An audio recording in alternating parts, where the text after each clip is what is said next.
Hello, everybody. Welcome back to the channel. Welcome back to episode 3, or the second real episode of the Friendly Fire Show.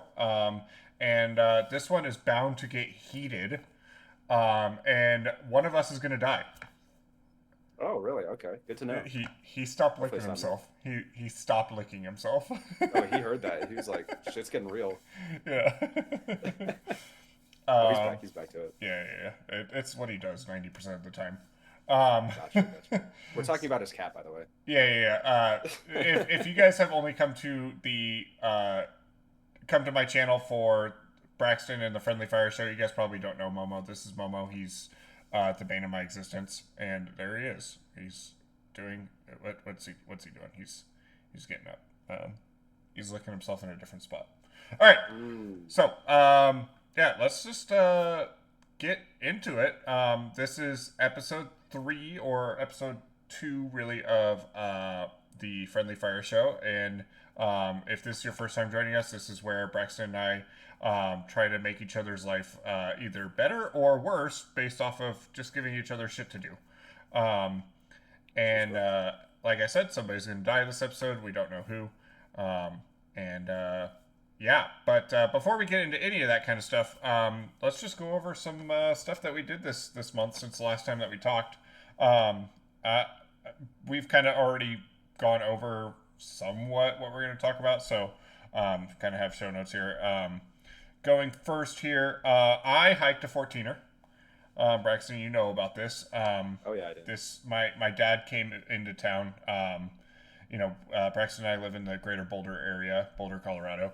And Colorado is very known for 14ers.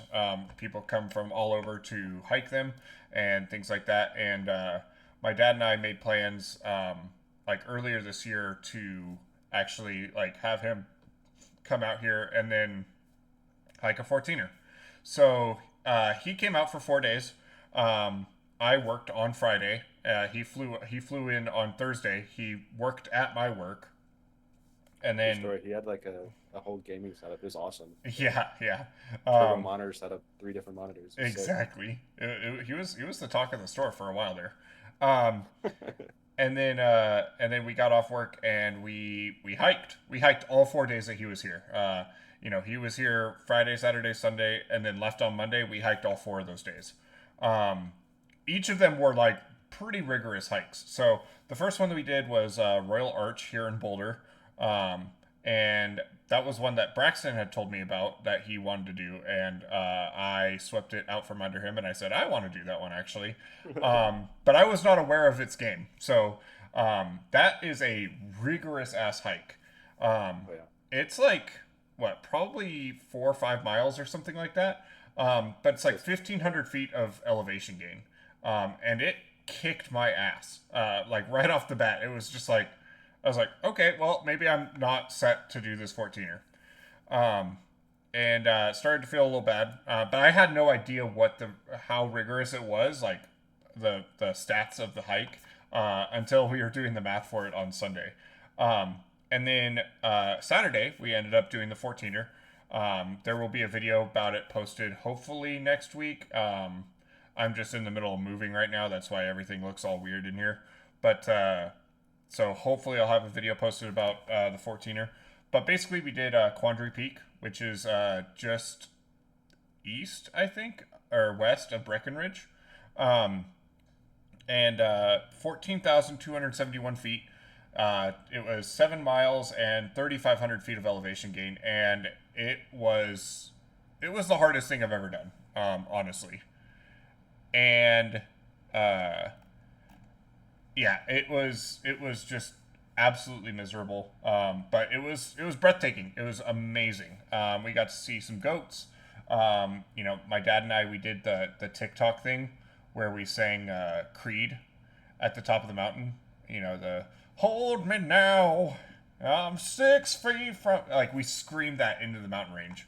It was good. That's awesome. That'll be posted in the Quandary Peak video as soon as I have it up. But it was just absolutely amazing. I've caught the itch. I'm going on another 14er on Monday. Actually, the day this video or this podcast goes live, I will be hiking a 14er. I'm gonna try and get there early enough to actually catch the sunrise on the peak. So stay tuned for that. Hopefully, I'll do that. Um, but Oh, the AC kicked on, and so he was like freaking out for a second there. Um, but yeah, and then Sunday we did Hanging Lake, which is down in Glenwood Springs, about 3 hours away, and that one was not as bad as probably the easiest hike that we did, just because like it's only a mile to the lake itself, but it has like 1,200 feet of elevation gain, so it's like walking a staircase all the way up. But the fun thing about that one is throughout the trail, there are 7 bridges that you cross, and they tell you like number 4 is the halfway point. So I told my dad, I said, once we cross the last bridge, every time that there are steps, we have to skip a step. So we are doing 2 steps at a time from the 7th bridge all the way up. And the 7th bridge is like probably 90%. It was miserable, but we had a blast doing it, and we did. And my dad committed to it. We were both doing it. And then I told him on the way down we have to jump and clear each staircase. So if there's like 5 steps in a row, you have to jump and clear all of them. We didn't do that one, but that seems dangerous. Yeah, it was really fun. Your legs just buckle under you. Yeah. My dad was like, as much as I want to do that, my knees are a little bit older than yours, kiddo. So, yeah. And then Monday we wanted to do something a little bit easier because my dad flew out that day. So we got up early and we started hiking El Dorado Canyon out here in Boulder County. And that's a really fun hike. I actually did that one. It goes up to the Continental Divide. And you get to oversee the entire valley and everything. But we got about 3 miles in, and it started raining like really heavily. And my dad is from the Pacific Northwest, same with me.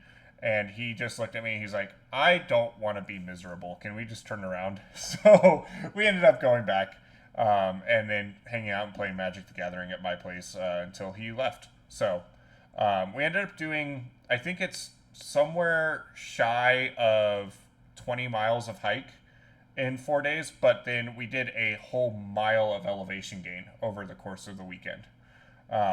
So it was just absolutely, it was brutal. I'm still recovering from it. I took a really nasty fall when we were doing the 14er on some scree and like really fucked up my knee.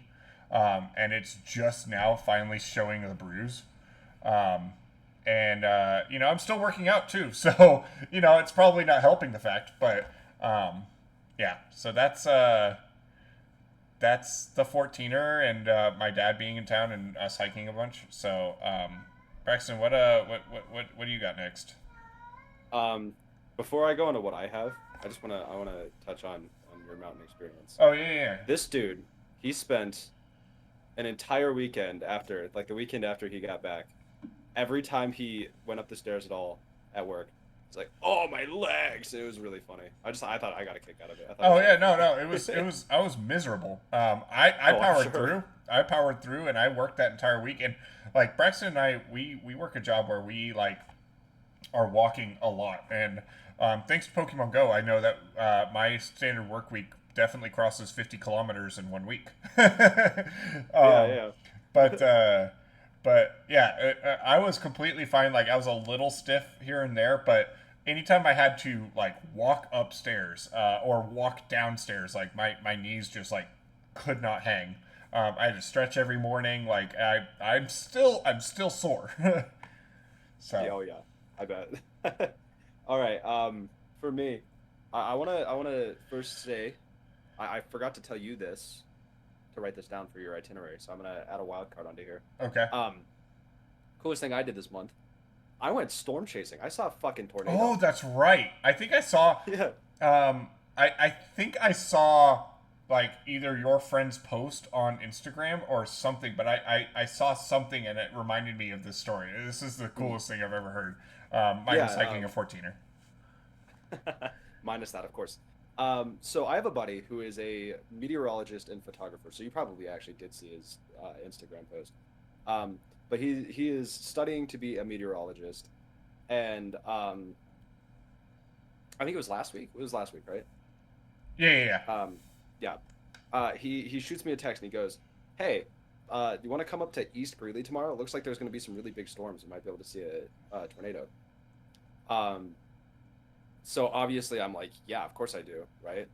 Um, I head up to East Greeley, or to East Colorado. I stop by Greeley because that's where he lives. Um, get a couple friends, and we just head out, like just keep driving east in Greeley or in Colorado. Um, and along the way, our tire blew up on the way out. So like we're looking at the sky, and the sky's like getting like really bad. Like you can tell there's about to be a really bad storm. And then our fucking tire blows up. And we were like genuinely scared we were gonna get like swept up in a tornado in the middle of nowhere with a broken tire. Um, but fortunately we were right outside of like a town. So we put on the spare, we put on his donut for a bit, and then we drive up to the nearby town, which just happens to have a tire shop, and I get a new tire. He spent $107 on this new tire, Yeah. and we didn't get swept up by the tornado. Um, but we did get there right in time. Like, I was shocked. Turns out storm chasing is actually like a pretty big thing, I Mm-hmm. guess. Um, so I was expecting to see like maybe like one or two other people out. We saw like minimum 60 cars. Oh yeah, Like yeah. there was a lot of people, and they were all like souped up armored cars with like like wired windshields and 360 cameras out the back. They even had some of like the storm chasing like turbo tanks that they have. Um, we saw a couple of those. Um, but we were second place there out of like 60 other cars because my friend is goated and he put us in the perfect spot immediately. Um, so yeah, we totally got to see a tornado, watched it like watched it form, and then it didn't touch the ground, but you like totally saw it like spinning in the air. It was super Yeah. neat. Wow. And then everybody else's windshield got dented, but because we had the foresight to put pool noodles over the top of our car, we were actually like one of the few cars. Yeah, I'm telling you, there's like cars that these people probably put like $10,000+ into armoring up their car for this. We're out here with a brand new, completely vanilla Toyota Camry with a bunch of pool noodles on top, and we were the only ones who walked out without any hail damage at all. Wow. Yeah, it was awesome. And in fact, there was some guy actually that my buddy follows on YouTube, who was streaming. I think he's got like 50,000 subscribers on YouTube. Like he's not a small personality on YouTube at all. He was streaming, and he sees us, and he goes, "The pool noodles, I like that. That's a good idea." So like we were totally on this dude's stream that my friend follows. Should have Like shouted us was not out. expecting him. Yeah, pretty much. It was really cool. Yeah. Um, so yeah, we there was a lot of camaraderie. I wasn't expecting so much camaraderie from the storm chasing scene in Yeah. Colorado, but that was super fun. I also this month I went paddleboarding recently. Actually, just a couple days ago, 2 days ago, matter of fact. Mm-hmm. Um, my dad's birthday was on the 22nd, and he came up. We had dinner with him, and then uh, the next day, yeah, the next day. That goes without saying, really. I shouldn't have even had to clarify that. We went out to a lake. We went to Bar Lake, and we just paddleboarded, and it was awesome. Um, except that the lake had just like had like a huge algae bloom, so like you could look in the water and just see algae chunks, and algae's kind of toxic. Yeah. So like we were kind of scared. But like if anybody fell in, we were worried about getting like brain eating amoebas and whatnot, major infections and stuff. Um, so we're out in the middle of the lake, worried about that already. And I passed by my dad, uh, and his paddleboard is hissing. So I tell him to like, hey, stay still for a sec. I got to hear this. So I was like you could hear the board hissing. I was like, oh, dude, you got to get to shore now. And it sounds like he made it like kind of like just in time before his board like kind of just folded in half on him, because he said he could like Wow. feel like getting like squishy underneath him. Um, so yeah, we had a close call there. I mean, fortunately, we had life vests, Right. so he wasn't at any risk of like drowning. But certainly, you don't want to be swimming in that water. Yeah. Yeah. So that was really fun. Had a blast there. Um, Well, also hang on this. before you move on too much further. I do want to touch on your kind of storm chasing stuff. I didn't mention it when you told me the story at work, but I don't know if I've told you. I lived in Kansas for like 6 to 8 years or something like that. Um, and we lived in the middle of Tornado Alley, and we saw tornadoes all the time. Really? And yeah, and so when you talk about like how big of a thing it is, like yeah, you really do like see people just flying down the highway chasing these tornadoes, and they are a beautiful force of nature that people love. And even now, like looking back on it, I get nostalgic about like that entire time of my life and seeing like it's why I still get like kind of jittery about like thunderstorms and stuff that we get here because you know once we moved from Kansas to the Pacific Northwest, we never saw lightning, we never heard thunder, anything like that. And then being out here, like the fourth night I was out in Denver, like we got a thunderstorm and it was breathtaking. There's really nothing like it.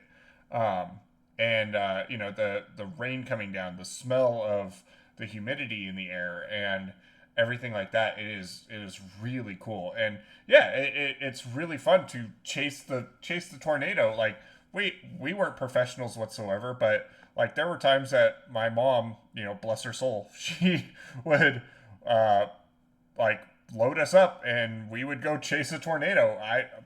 I don't even know if she had a plan for if the tornado was coming at us, but it was I mean it's just really cool. Yeah, Um, yeah, it's fascinating stuff. yeah. And then as well, it's funny you bring up paddleboarding because I'm a abhorrent or a big paddleboard hater, actually. Hate paddleboards. Mostly because I'm a surfer, and Yeah, I was gonna say. paddleboarding is like the lesser surfer.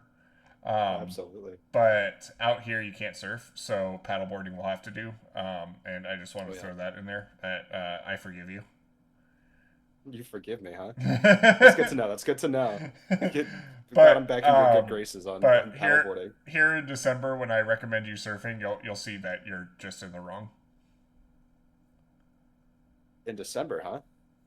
It's the best time to go hit the Oregon coast for Oh, surfing. really?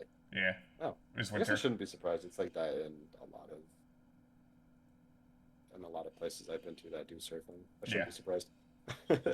Um, Also this month, I can't believe Caleb didn't bring it up. We hung out and we went to the freaking zoo. That was the first time I've been to the Denver Zoo in a minute. It's the first Um, time I've ever been. yeah. So it was basically the same for both of us. I want to say probably, and when I say a minute, I mean probably like 15 years, for the record. It's been a long time since I've been to the Denver Zoo. So we went there, and that was really fun. The Powerades were really expensive. How much Yeah, did they you end were. up spending on those? It was like what, Well, 20, okay, so 28 so we bucks? both got larges, and they had like reusable cups that you could like Mhm. refill for like $1 or That's right. something like that.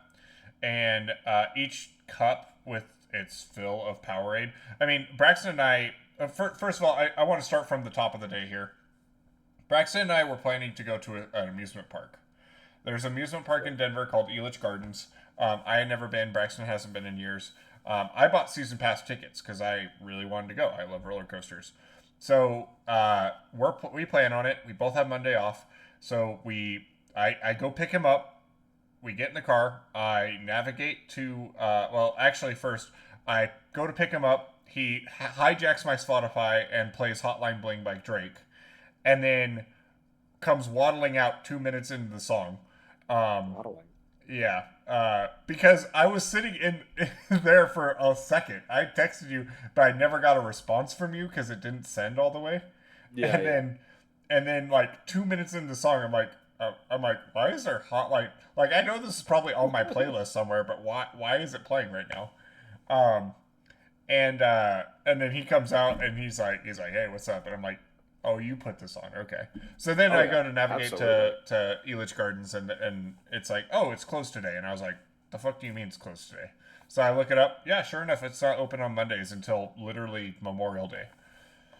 Yeah, it was So a little inconvenient. yeah, so Braxton and I are like, okay, what the fuck do we do? We're already here. Like, he was like, do you want to just get Chipotle and chill? And I'm like, well, like, let's go do something, you know? And so I was Yeah, like, yeah. let's go to the museum. Let's go do the zoo. And so we looked into it, and then we got to the zoo and everything. Or we started with the Museum of Science and Nature, or Nature and Science, or whatever, the one in City Park here in Denver. But and then we hung out there for a little bit, and then we went to the zoo. And it was hot. I mean, it was probably like what, probably 90 degrees or something like that. It was pretty hot. Yeah.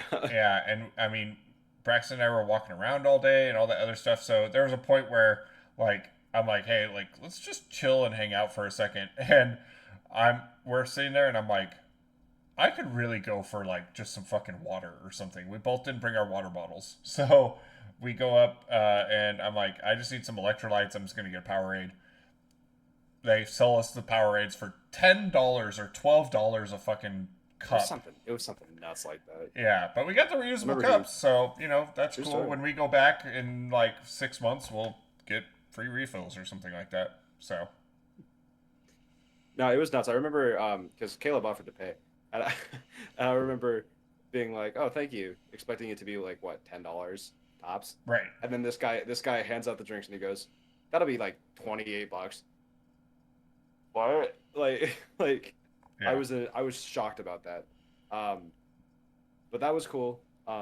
Aside from the price of the drinks, we saw that or there were no gorillas. That was kind of disappointing. there were no gorillas. Yeah, Disappointing stuff. Everything else was cool though. yeah. I got mean, to we see- saw we got to saw see the otters tigers. Yeah, we did get to see some otters on some brazzers ass shit.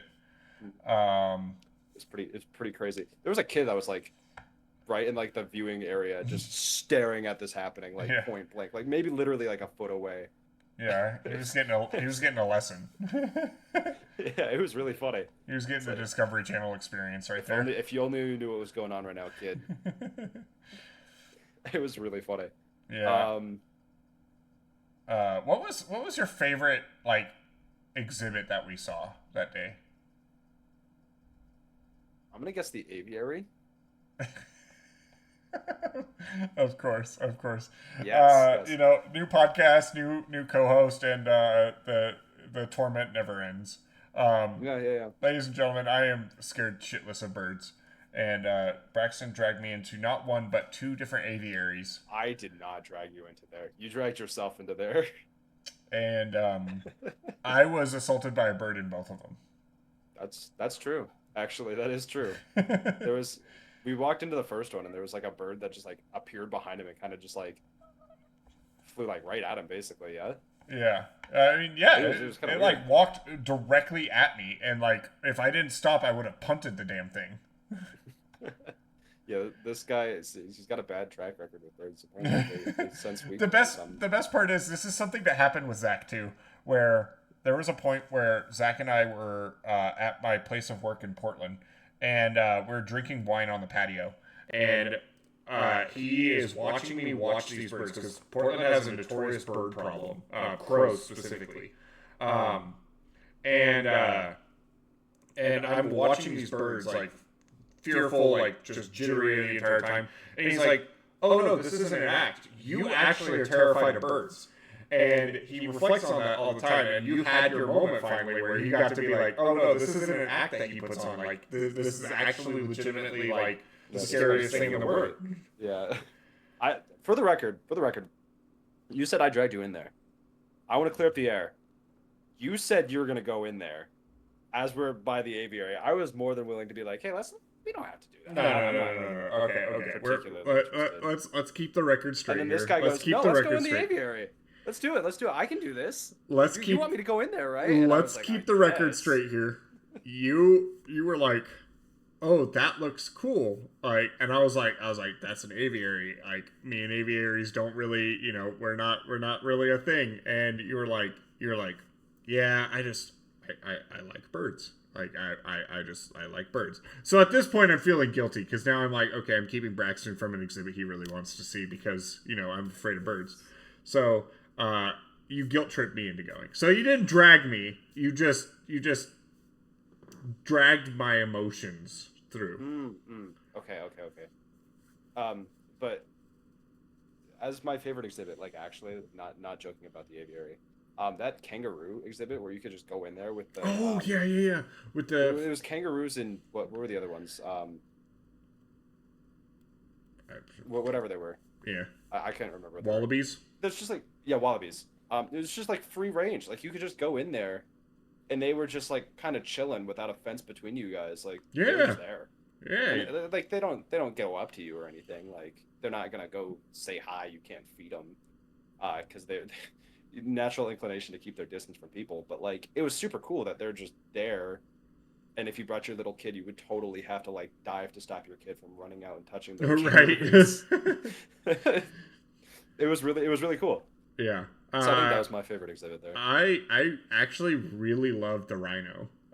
I've seen rhinos a bunch of times, but this one he was schmoovin'. He was trotting. He was like playing around. Yeah, he was trotting. He was running, like all that other stuff. And most of the time they just kind of sit there and kind of just look majestic. But like you can see that in a National Geographic magazine. This I actually got to see the dudes. Yeah, it was really cool. He's right. Yeah, and then some of the monkeys as well, like the monkey that ate the other monkey's shit right in front of us. That was kind of crazy too. Are we sure that was shit and not like a protein bar or something? I mean, it looked like shit. It was shit colored. It looked like shit. It probably tasted like shit. It smelled like shit. You know, if it walks like a duck, it quacks like a duck. It's probably a duck. Probably shit. Weird looking duck. But yeah. Yeah, no, that was super fun. The zoo trip was super fun. And then I the last thing I did this month, or last thing that I'm gonna talk about before we can move on, I've been doing a lot of like self-improvement stuff. Just like recently, like I don't know what it was, just like had an epiphany, and I was like, man, I wanna be better. So got a gym membership again. I've been hitting the climbing gym pretty religiously, and when I'm not climbing there, I'm hitting the weights in the back. There's a weight room in the back of the gym, so I'm like constantly getting my fitness. I started running a 5K every week. Damn. Every Sunday. Yeah, every Sunday night I have a little route that I go around Boulder. 5K, pretty cool. And then I've been trying to talk to people more. So like when I go out into the world, I just like make small talk with people, and I hate making small talk, but you know, self-improvement. Mm-hmm. Gotta do it. In the interest of being a better me, I feel like it's beneficial, you know. So I've been doing that, and it's been great. I've been feeling really better than I have in a while, actually. So two thumbs up for me. Yeah. In regards to talking to people just out in the world, I love doing it. You know, and Braxton, you know, like I don't have like I definitely have like moments of social anxiety, but like for the most part, like I'm not afraid to go talk to people and seem dumb or seem silly. Like at work all the time, he'll be like, I can't believe you said that to that person. I'm like, no, I had a great time. Earlier today, actually, I was behind the counter and I had just mopped, and my boss comes and just walks over my freshly mopped floor, and I look at the customers that are at the counter, and I'm like, do you fucking see this guy?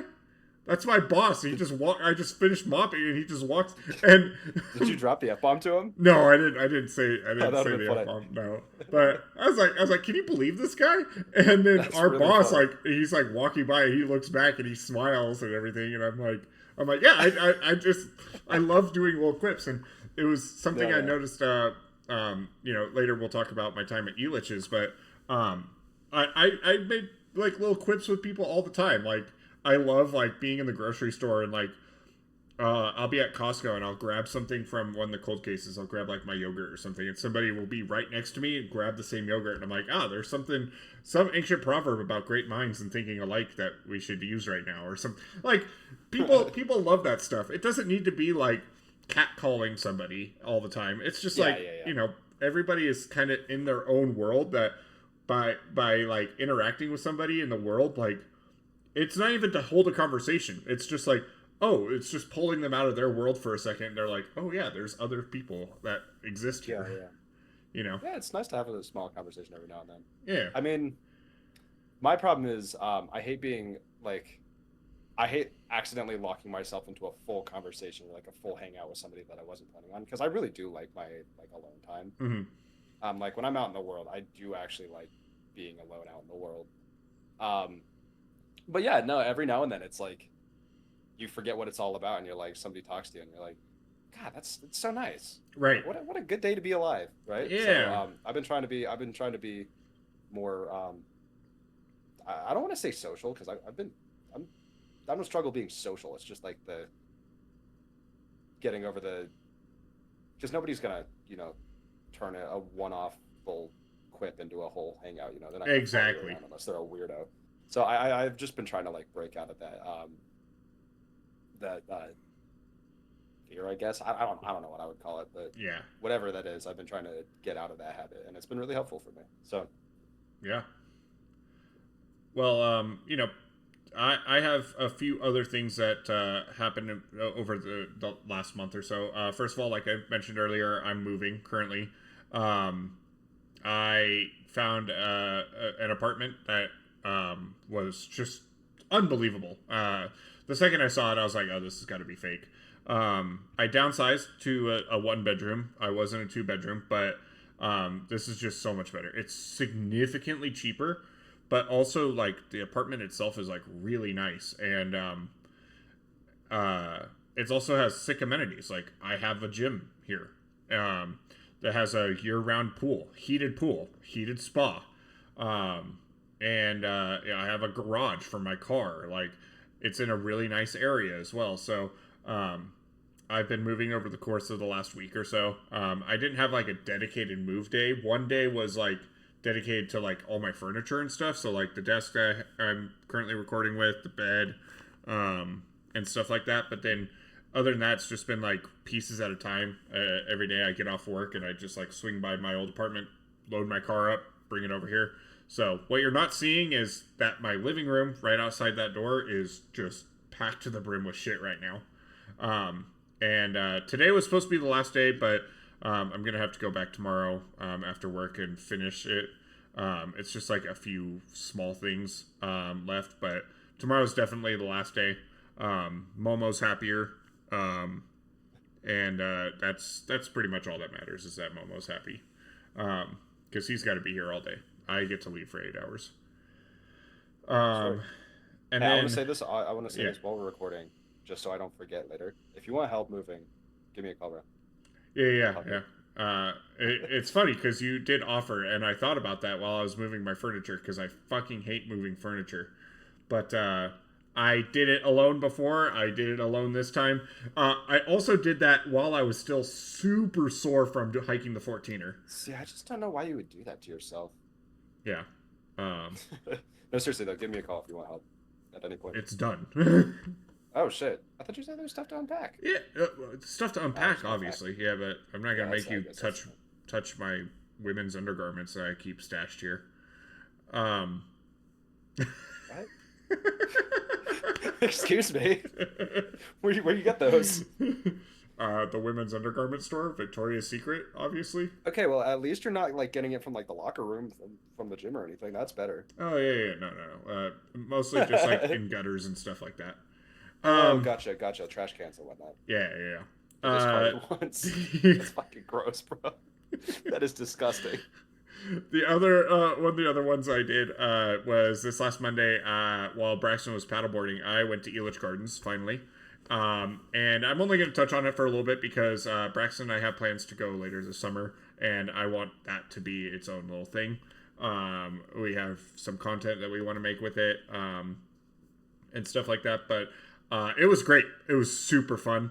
I will say that like I was a little let down by the lack of really exciting rides, but as well two or three of the quote unquote thrill rides were shut down on Memorial Day. Oh, that fucking Um, stinks. Which ones? it Yes. was the half pipe, which is like a roller coaster that you strap into and stand, and it like just goes like this but it spins as well while you're doing it, you wouldn't be able to do it. Yeah. The other one is the Starflyer, which goes really high up in the air, and you're on a swing, and it like goes really fast around. And then the other one was called like High Wire or something like that. It was basically just like cars that spin, you know. So, but yeah, the roller coasters were super fun. And I ended up I hit every ride that I wanted to hit, and then I went back for seconds on all the roller coasters, and did them one right after another just to kind of compare them all. And the roller coasters are genuinely a lot of fun. Oh yeah, they're good there. And they have one called the Boomerang, and that was one that I actually got to sit in the front car for. That's fun. And that one starts off because you're sitting, and then it takes you up, and then it lets you down, and you go through the whole track and everything. It has like loops and all this other stuff, and then it goes up, and then you go back down, and you do it all over again, but you're going backwards. Yeah, that one's cool. Yeah, and then the other one that I really liked was called Brain Drain, which isn't a roller coaster. It's just like a circle. And you sit in the car, and it just slowly goes back and forth until you go all the way up and down and around. And that one, like, there's moments where you're hanging upside down for like 4 or 5 seconds, and it's so much fun. So that one is a blast. Can I tell you a story about some of these rides? Because I've been here. Go for it. Yeah. The Brain Drain specifically, I've got like 3 different stories to tell on that one. There was one time where somebody dropped their wallet, and my dad caught it. Like, we're like going up, like we're like flying through this thing, going in circles, and this guy's wallet flies out of his pocket. My dad just like catches it. It was sick. While we were in line for that though, like it was the same. I think it was the same day. I'm like 90% sure. They get upside down, and some dude throws up, and we just watch like all over the ground and all over the track. It was disgusting. But we didn't get thrown up on. Nobody got thrown up on. So like it was just like they were upside down, and all of a sudden there was puke everywhere. Yeah, it was really funny. That ride is super fun though. I like it a lot. Yeah. That one was probably it's probably I don't know, all 3 of the I wasn't a fan of Sidewinder. That was one that like you had to climb a staircase all the way up, and then it shot you through and did like a loop and all that other stuff. It went like 60 miles an hour, and then it stopped, and then he did it again. But it just like had so much downtime to it that I wasn't having as much fun with it. But Mind Eraser, Boomerang, and Brain Drain were and Storm Chaser, Twister 3 Storm Chaser. That one was also a really fun one because that one is a wooden roller coaster, and at the end of it you go through a pitch black tunnel, and that one was really cool too. And you go like 60 miles an hour through that one too, and that one reminded me a lot of the roller coasters I rode as a kid. But yeah, all 4 of those were a lot of fun. Definitely looking forward to going back. When you and I go, we're gonna get the Rapid Ride, the Fast Pass, because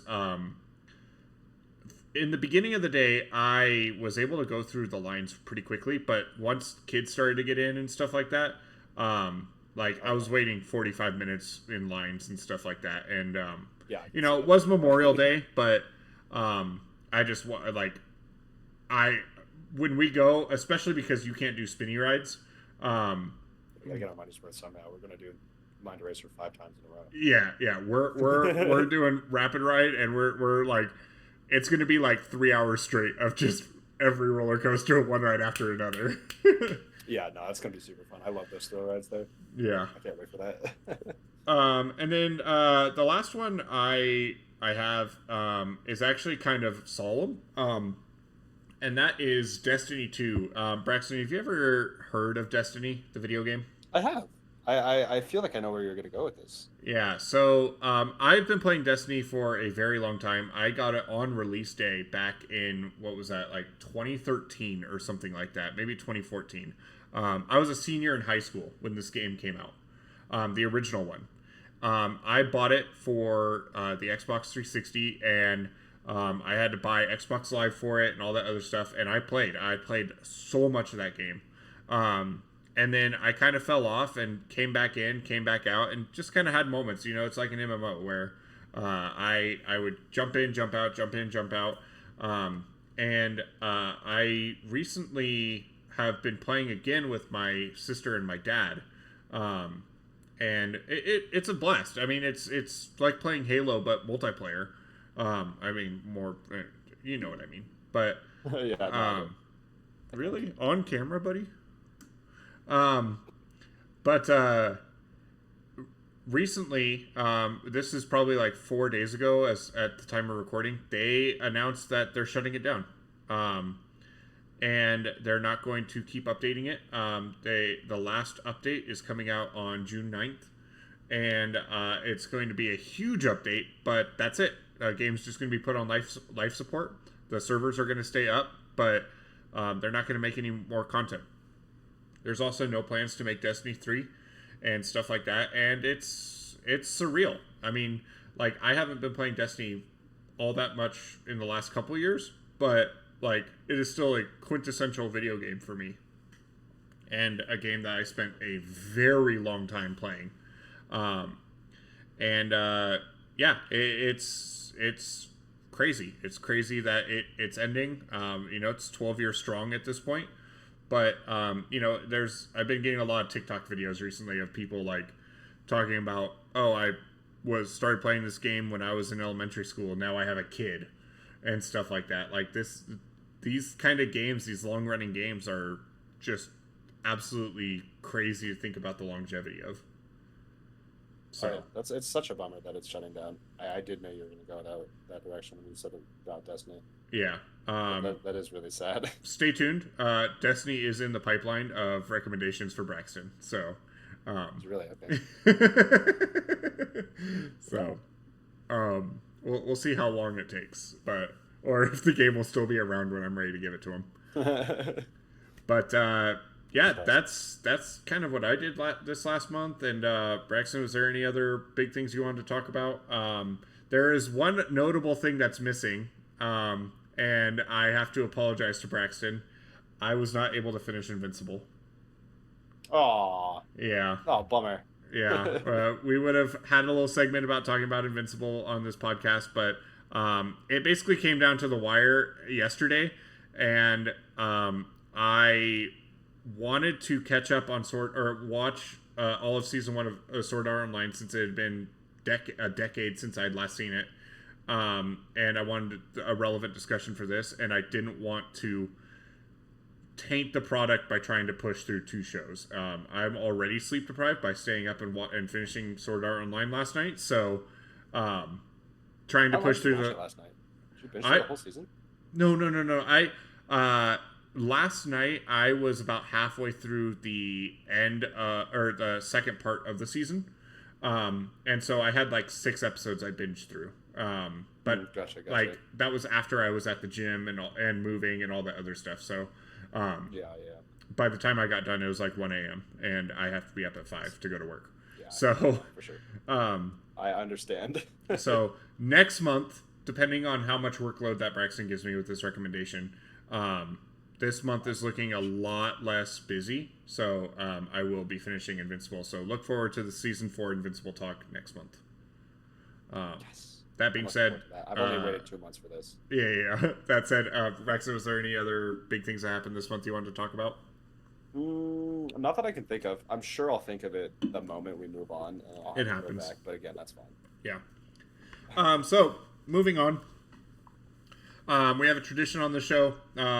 Tradition like we haven't just done 2 episodes before this. Yeah. Of doing a Mount Rushmore. And this month, Braxton actually recommended the Mount Rushmore of fictional characters. Before we get into it, like, what was your intention behind this Mount Rushmore? Like, what? Like, yeah. Like, because this is a really broad Rushmore. Yeah, it certainly is. I was drawing. If anybody here follows our Instagram, you saw that I drew a picture of Invincible, and it had me like really thinking. It was like a major piece for Invincible, to commemorate the end of the season. But it had me thinking like man, I really like the shows. I like these characters a lot, and I started thinking about like what my favorite characters were, and then, you know, that's where I got this. But I it is pretty broad. It mostly just was me just being like, man, I really like this. I really like characters as a whole, Mm-hmm. and then that was kind of it. Okay, so I think you and I are probably gonna go in like two separate directions here, Oh, for because sure, I feel for like certain. if I had to guess, your Mount Rushmore is more based off of like the style of the character and the character design, versus mine is kind of a mixed bag. So, do you want to go first, or do you want me to go first? Uh, that's up to you. I do want to say before Yeah, either of us go, this is subjective. This is not our objective list. This is these for are us. the top 8 characters of all time. And if Braxton and I have two of the same character, which I would, looking at my list, there's absolutely no way Braxton has any of the same Really characters that I do. interesting. Okay. Um, Uh, don't listen to Caleb. These are not the top 8 characters of all time. this is Watch Mojo's top 8 fictional characters of all time. Braxton, why don't you go True, first? true, true, true. Okay. My number one spot. Well, I guess it's still not ranked. Um, Darth Vader slash Anakin Skywalker. No Um, fucking way do we have. No, I'm just kidding. that would be like the most obvious one to do. I feel like everybody agrees that Darth Vader is one of the most interesting characters. Um, but I just think he's like a super complex character. Um, he he's constantly aura farming, so like you were saying with the design, fucking cool as shit, dude. I love drawing like hype aura moments on my characters when I'm doing pieces for characters. Um, so like super cool, but on top of that, like he's such a layered character. Um, like the whole story is really good. Mm. I'm one of the few people. I can't say few anymore, but I really like Hayden Christensen. His performance throughout the whole prequels is actually pretty good, if you ask me. And then Darth Vader is just like super cool. It's not really an acting thing with him. It's more of like a um, story and portrayal, Yeah. I guess. But yeah, he's just super cool. I, Super layered character. I think I agree with you about Hayden Christensen. I don't think the prequels are bad because of the actors. I think the prequels are bad because the writing is awful. Yeah, Lucas can hit the broad strokes perfectly. The story itself is really good. The dialogue and writing is It's not awful. that I mean, good. It's not that good all the prequel memes are there because they're just because they're hello there. hilarious. You, You you know? watch you watch the movies and it's more like a comedy than it is Yeah, yeah. like a space fascism and Not whatnot. not to derail too much, but I recently watched. I think it was like the 20th anniversary of Revenge of the Sith. And when it came out in theaters like last year, Mhm. my Yeah, best I friend actually was in saw that in town. theaters too. Yeah, my best friend is in town, and he's a huge Star Wars fan.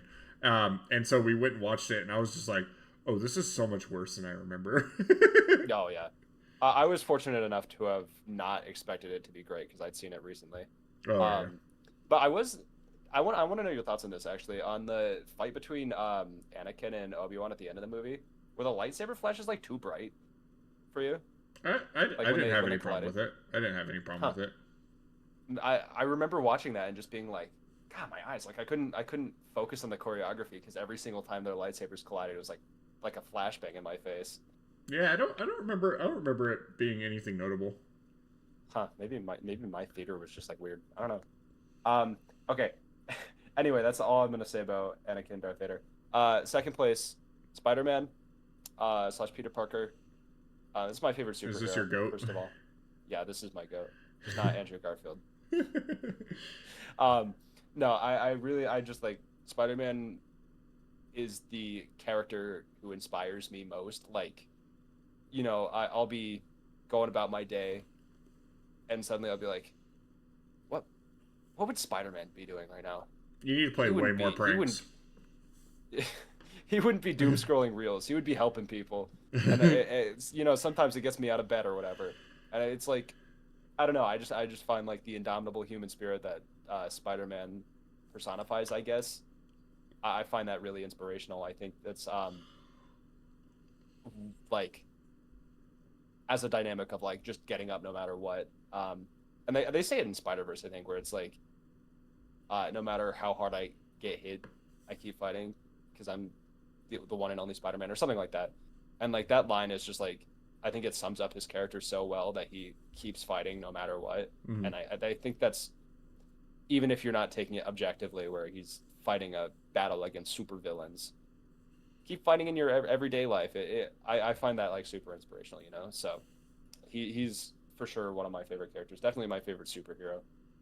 Um, Third, I want to give it to Nick Carraway from The Great Gatsby. Okay, okay. I was thinking today on what my third one was gonna be, because like honestly, it could have gone in any direction. And Yeah. I thought of Great Gatsby, and I was like, Jay Gatz is a good character. I like, maybe I should do that. And then I was like, but Nick is he's a real one, dude. Like, when was the last time you saw that film or read the books or any of that? High school. I mean, Okay, a so it's been a decade. minute. But the fact that this is the second episode in a row that you brought up The Great Gatsby is not lost Did I on me. bring it up last Yeah, you episode? brought it up last time too. That's really funny. I didn't remember that at all. Yeah, no, he's like, he's just a good dude, man. That I don't know. I don't have anything super insightful to say. I was just like, yeah, this Nick Carraway guy, I wouldn't want him to be my friend. He Yeah. stuck around at Gatsby's worst. Hell yeah, bro. Yeah, Like, there you yeah, go. it was mad inspirational, dog. And then last, I want to say, you haven't encountered this character yet. Mesmer the Impaler from Elden Ring. Okay. I think much more recently I've come around to his character and like seen the whole depth of his character and like really looked into it. He's just like super cool. First of all, I'm not going to turn my camera, but I do in fact have a the Elden Ring Shattered Edition Collector's Edition 17.5-inch vinyl statue of Mesmer the Impaler in my room. That cost me I think $170 on eBay.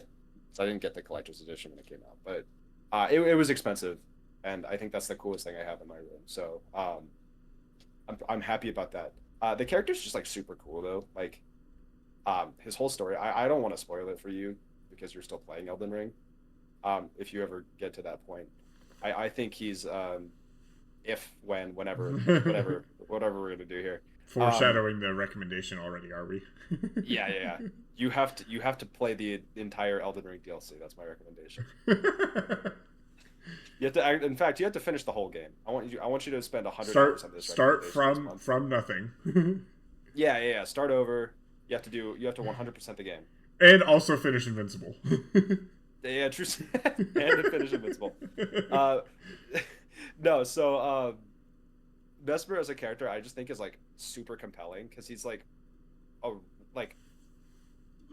really like objectively evil. He's like an evil villain, right? But he's not like, it's like understandably evil. And I think it's just like a super interesting dynamic on his character as a whole. And I think I wouldn't say he's one of my favorite characters at all, except his music in the game. It gets to one point where you can like fully understand his character. Like it's really actually super fascinating that a lot of his character arc comes from the fight when you're fighting him in the game.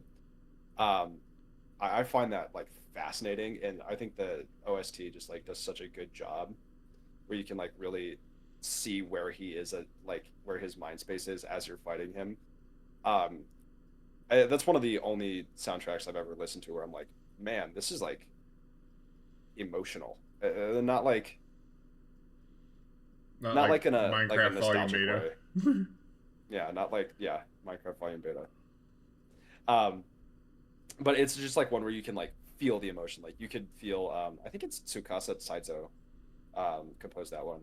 You can just feel like whatever they did in that studio was nuts. You know, like it's just it's an impressive song, and you can like really clearly tell the character based on the music.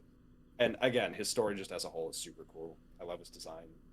Um, so yeah, that's my Mount Rushmore for fictional characters. How about you? Um, well, it's interesting. I want to reorder mine just a little bit. Again, these are in no particular order, but my first one I really want to talk about is actually Captain America. Captain America is my favorite superhero, a favorite comic book character, and for a lot of the same reasons that you brought up Peter Parker and Spider Man. Yeah, yeah. I think you were really trying hard not to say the Captain America line when you were talking about the Spider Verse thing, where he's like, "Oh, I just keep fighting, I just get back up." But Captain America literally says, "I could do this all day," you know. Yeah, yeah. And it is the story of somebody overcoming adversity and their almost birthright of being just like the little guy to continue to fight for the little guy. And the way that Captain America has always been written is never like the quote unquote America first person. It's always fighting for the little guy, and calling back to his humble beginnings as Steve Rogers, the little guy before he got his super soldier serum. Yeah. And a lot of the values that I hold, politically or spiritually or anything like that, are stuff that like Captain America is very much like a proponent of. The privacy of people. That's the whole reason that Civil War started, and things like that. So, that's why I want to start with that one. Is I think it's a really direct parallel towards how you feel about Spider-Man. Oh yeah. And the funny thing is, like, prior to the MCU Captain America movie, I had never ingested any kind of Captain America anything. Like, I had never played a video game with Captain America in it. I guess I played like Marvel Ultimate Alliance for the Xbox 360, but like I just knew of Captain America and like looked up to him as a kid, and like I still do to this day. So my second character is Cloud Strife from Final Fantasy VII. I think that one is a pretty and Super Smash Bros. And Final Fantasy Advent Children, as well as Final Fantasy VII Remake and Rebirth. But also can't forget about Kingdom Hearts. Cloud Strife from Kingdom Hearts. Yeah. So, this one everybody has seen coming. Final Fantasy VII is my favorite video game of all time. Cloud Strife is the main character of said game. But I think that his story is something that's really interesting because he is a fake hero. Braxton, at some point, I will force you to play Final Fantasy VII. I don't think that you're going to have a good time with it because it is old and it feels old. But without getting into it too much, Cloud Strife is not the hero of his own story, but he steps into the hero's shoes. And I think that is a really cool take on a hero in a game. Isn't Final Fantasy VII? Sorry for interrupting. No, you're good. Isn't Final Fantasy VII one of the ones they remade recently? Yeah. There's Final Fantasy VII Remake. Yeah, but So we're playing. Wish I played the original. I have not played Final Fantasy VII Rebirth. That is the second one. So they took the base Final Fantasy VII and they remade it, and they're releasing it as a trilogy. I played through the first one, Remake, and then I have not played through the second one, so I cannot say. I do not like Remake more than the original Final Fantasy VII, but I have not played Rebirth. And a lot of the problems I have with Remake might be solved in Rebirth. So, yeah. Final Fantasy VII is just like, there is a lot of nostalgia tied to it for me because it was one of the first games I ever played. Like, my dad and I bonded over it. There's a lot of really big moments in that game that still impact me to this day. And a lot of it is because of Cloud Strife. So, the next character on my Mount Rushmore, this is a curveball, and that is Donkey Kong. Donkey God, Kong this is the is... second time we brought up Donkey Kong out of nowhere. I You said he was one of your favorite rappers last time. Yeah, yeah. Donkey Kong is just such an outrageous character, man. Donkey Kong is one of my favorite fictional characters. The same reason why Machamp is one of my favorite Pokemon, and it is just big dumb brute. Donkey Kong is just like anything that he's in. He's like just being dumb. He's being strong, and sometimes those get in the way of each other. Like I love anything that he's in. There's like this really dumb Donkey Kong TV show that I just absolutely love because Donkey Kong is just doing Donkey Kong things. I don't like any of the other Kongs, including King Kong, but yeah, What did he do? King Kong do? He's just not He's as pretty cool chill. as He's friends with Godzilla. Godzilla. Yeah, but he's not as cool as Godzilla. Yeah, you're right. So I don't watch a Godzilla movie to watch Big Monkey. I watch Donkey Kong to see a big monkey though. Gotcha. So, and then the last one, Braxton, you're not gonna know this character whatsoever. Unfortunately, I actually, you know what? I'll be right back. I'm gonna go grab it. All right. All right, guys. Now that Caleb's gone, I don't really know what to say. He's just gonna leave me here. He didn't tell me this was gonna happen, so now I don't know what to do. Just gonna have to cut this shit out, man. This is fucking. That was evil of you, man. You left me with the camera. I didn't know what to do. What was that? You left me with the camera, man. I didn't know what to do there. That was evil. All right, I just so kind of started rambling, bro. this is my favorite Yu-Gi-Oh card of all time. This is the Blackluster Soldier. Let me take it out of its sleeve. Oh, you have it in its sleeve and everything. That's what's up. Yeah. So this was one of the first Yu-Gi-Oh cards I ever owned. If it could focus. That's pretty cool. But it looks the cool art, from what I can see. Yeah, the art of this card is just... Let me see if I put it in front of my face if it'll focus on it. No luck. Yeah. Anyway, Frick. That is one of my favorite fictional characters. He doesn't really have a story or anything like that. He's just a fucking dude in the coolest fucking armor and the coolest shield, the coolest sword that I've ever seen. His artwork is so simplistic, like with the background and everything. Yeah, I mean, this is one of his iterations. Blackluster Soldier Envoy at the beginning is actually what I'm going to get tattooed on me at some point. Oh, that's cool. But yeah, just one of the coolest artworks of anything I've ever seen ever. I feel like you would appreciate that one because this is strictly my favorite character for literally just the character design. So that's what's up, man. I respect that. So yeah, that is my fictional characters: Rushmore, Cloud Strife, Donkey Kong, Captain America, and Blackluster Soldier. So, yeah. I honestly, I did not expect us to have anything alike there because I think that there are so many different things that you and I value in characters. But I think that it's interesting as well. So, I'm surprised how close we were with Peter Parker and Captain America because yeah, they are kind of the same. And the fact that they just never give up fighting, I really like that.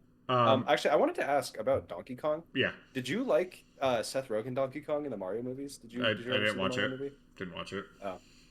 Kind of an asshole. Yeah. I don't know. I don't really have. I'm not a Mario fanboy at all. That's fair. Like. I think I told you. I've never played a Mario game outside of like the first 20 minutes of Super Mario Galaxy. Cannot believe that. So I did know that. I can't believe that's true. I really want to play Odyssey because that game actually looks so fun, but I just never have. So, yeah. One of these days I'll recommend you Odyssey. There you go. Don't beat me to it. So on to interview questions. Braxton, what is the first game that you ever 100%ed? You're gonna love my answer on this. I've never 100%ed a game. Really? Yeah. I've never actually done it. I've gotten close a couple times. I had intentions of 100%ing Tears of the Kingdom when that came out, Hmm. and then I got like to the post game stuff, and I would just like got fed up with that game. Like it was like I had a lot of fun playing it while I was doing the story, and then once I was done with the story, I was like, man, this is just not. This was not worth 6 years and it's $70. You know, like I was I, like my feelings on Tears of the Kingdom have soured so much. Hmm. Um, but that was I got close to 100%ing that before I gave up. Donkey Kong Country Returns. I got Hell very yeah. close to doing that. I loved that game. That's my boy right Um, there. back on Donkey Kong, yeah. No, that game is super fun. That's one of my favorite games for like, or one of my favorite childhood games. I so I didn't get all the puzzle pieces, but I did get all like the secret levels and all the Kongs and all that. So I was like Kind of close. closer than your average person to Yeah. 100%ing the game. Um, and that I think that's it. I don't think I've ever gotten anywhere close to 100%ing any other games, if I'm being honest. Interesting. Yeah, For me, I'm my sorry to oh, sorry. disappoint. No, no, you're fine. For me, I know for a fact, it's hard to pinpoint exactly which one it was, but I played so much of the Ratchet and Clank series growing up, and like played New Game Plus and New Game Plus Plus and New Game Plus Plus Plus and stuff like that. That I had to have 100% of one of those games. So that's gotta be it, probably. Um, I would say Crash Bandicoot, but I've never 100% a Crash Bandicoot game. Um, so my safe answer is going to be Ratchet Deadlocked because I think that's probably the Ratchet and Clank game I put the most amount of time into. Um, but it could be any of the original four games. Um, Gotcha. Special shout out goes to Dark Souls, specifically Dark Souls 3, because that was the first game that I actually went out of my way to 100% and not just stumbled upon it by playing it over and over and over again. But like the first time I played through the Ring City DLC, I was like, nope, I'm gonna 100% this game. I'm gonna plat it. I'm going to collect every item. I'm gonna collect every armor set, and that's just gonna be how it is. So, and that made me want I to go respect and that. do Dark Souls 1 and 2. And Dark Souls 2 100%ing was one of the worst experiences I've ever had. What? I thought Uh, people loved that game. I no, thought that game was okay, super okay. fun. The 100%ing of it though is getting the two rings that require Oh you yeah, I to know. not use a bonfire and not die. Yeah. No, I know. How did you do that actually? I just did them on two separate playthroughs. So Oh, yeah, you don't have to do them at the same time. exactly. That's a little bit more forgiving, I guess. Yeah, because That's still I freaking tried it, evil, dude. but yeah, no, it was not going to Oh happen. my god, Luckily, hello, what focus. just happened to the camera? I think I just need to because I packed it and everything. It's probably just got some dust Oh, on the lens. oh, Um, gotcha. but because this should be a 4K camera, I've spent a fucking pretty penny for it. But uh, yeah. Luckily, Dark Souls 2 you can level up outside of bonfires. So, Oh yeah. um, but yeah. Most recently, the game I 100% the most recently is another game that is on the list of recommendations for Braxton. That is Medieval, which is an old PlayStation 1 Oh, I've game. beaten that game. You've beaten that game? Oh, No, okay. I just straight up lied to you. I don't know why I did that. It's an old Sorry. PlayStation 1 game that you play as a skeleton and go fight zombies. So it's right up my That seems alley. fun. And they did a remake of it for the PlayStation 4, and it is I love that game. So, um, but yeah, that is my interview question about 100%ing the games. Braxton, what is your interview question for us for the council? Uh, yeah. What is your like quintessential funny video on the internet? What All is right. the funny internet video? So when Braxton brought this up, I immediately so the first wording was like, "What is the quintessential video on the internet?" And my mind originally went to Two Girls One Cup, um, because I feel like that is Hopefully just you like changed that. that is like the video that is the most infamous. Like it is the video. There is a segment on Tosh.0, which is like ridiculousness before ridiculousness happened, but where Daniel Tosh made the entire audience watch Two Girls One Cup live on camera. So, That's insane. um, That's fucking evil, bro. yeah. Then my mind also went to like random beheading videos and stuff like that. I had a fucked up childhood. I'll be the first to admit. I grew up on 4chan, so I found a lot of weird stuff on there. um, but I have two that are quintessential for me specifically, and one of them is gamer poop, which is this machinima like content creator who took video games and then like dubbed over them, and like cherry picks like scenes and stuff like that. And he did one for Mass Effect, and it is something that me and my best friend quote to this day. Like we saw this video like 15 years ago, and we still will say like we'll bang, okay, and stuff like that. And it's fantastic. It's so good. If you had any inkling to know what Mass Effect is, Braxton, and if you knew anything about Mass Effect, I would show you this video. But I doubt you know what a Commander Shepard is, and so it's not going to make any sense to you. Most I know about Mass Effect is that there's a texture pack and a custom map for it on Minecraft PS3 edition. Yeah. So the other one that's important to me specifically is Happy Souls, which is Oh, you were talking about that. yes. And Happy Souls is a like 30-minute video of two friends playing. It's an animation, but it's two friends playing through Dark Souls 2 after they have played Dark Souls 1. And there are so many good moments from that, and it perfectly captures what it feels like to play Dark Souls 2 with a friend. Right down to like you're running through and they're like, oh, they made this game too easy so casuals could play it. And then the pursuer comes and kills one of them, and he's like, is this too easy for you? And it's so good. There's moments where like Vadi Vidya makes an appearance, but instead of Vadi Vidya, he's Vadi Movie. And they're like, tell me the lore of this land and stuff. It's so good. Did they actually get body video on the video? No. But Oh, okay. I was Vadi gonna say, Vidya like, that has would be insane. acknowledged the existence of Happy Souls, and that's what's important. That is that's really funny. So those are the two that are like quintessential and important to me. The real one that I think is like capital THE, the quintessential funny video on the internet, has got to be the classic Vine of Road Work Ahead. That's the you say a Vine, and that's what got me thinking because I've had this conversation with other people. What is the Vine? Yeah. Right? So I'm glad you thought it was Roadwork Ahead. Yeah, that one or Free Shavakadu is like two that I like think of Free Shavakadu. yeah.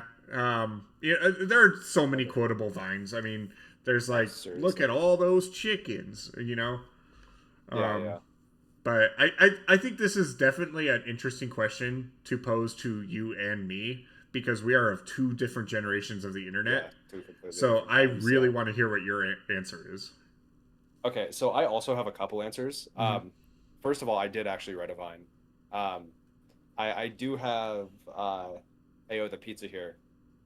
I think if I were to say any Vine is the most classic, it's that one. Okay. But because Vine isn't like really that big in the internet anymore, I feel like I can't reasonably say that. I have a couple of my favorite too, so we'll get there. Another one like just a classic is Charlie Bit My Finger. Oh, of course. I feel like you can't talk about funny videos without saying that, but I feel like Yeah. that's a lame answer. I mean, same with like Charlie that the seems like the Unicorn, objective or video. not? Yeah. Yeah. Charlie the Unicorn. Yeah. In terms of modern, like the modern times. I actually also wrote Only a Spoonful for Vines.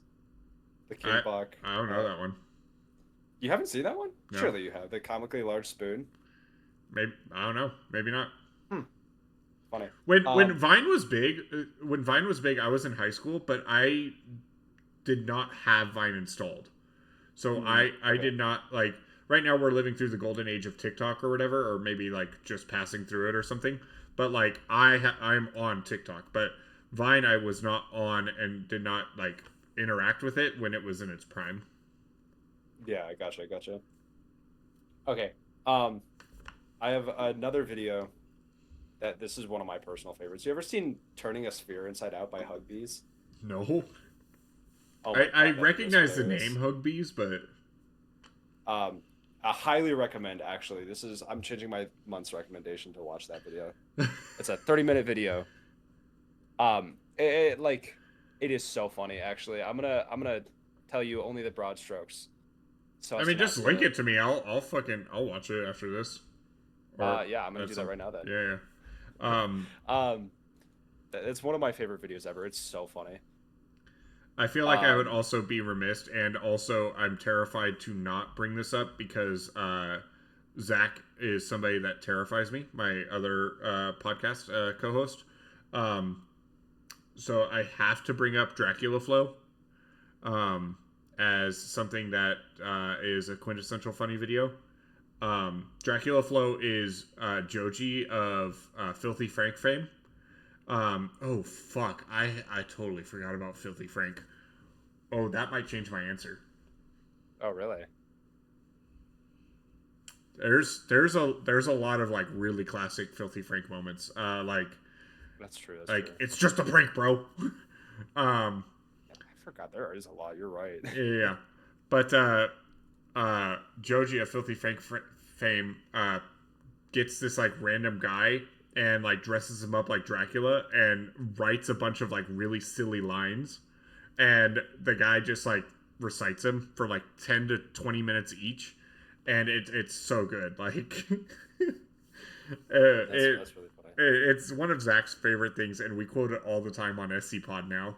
Um, but yeah, it's good. It's good. I like that. I like that. All right. Now here's my final answer. This is my real answer. I basically just did a Mount Rushmore. But I wanted to go over all the ones that I was thinking. I wanted to go over Mm-hmm. my thought processes. I did the My same thing. real, yeah, that's fair.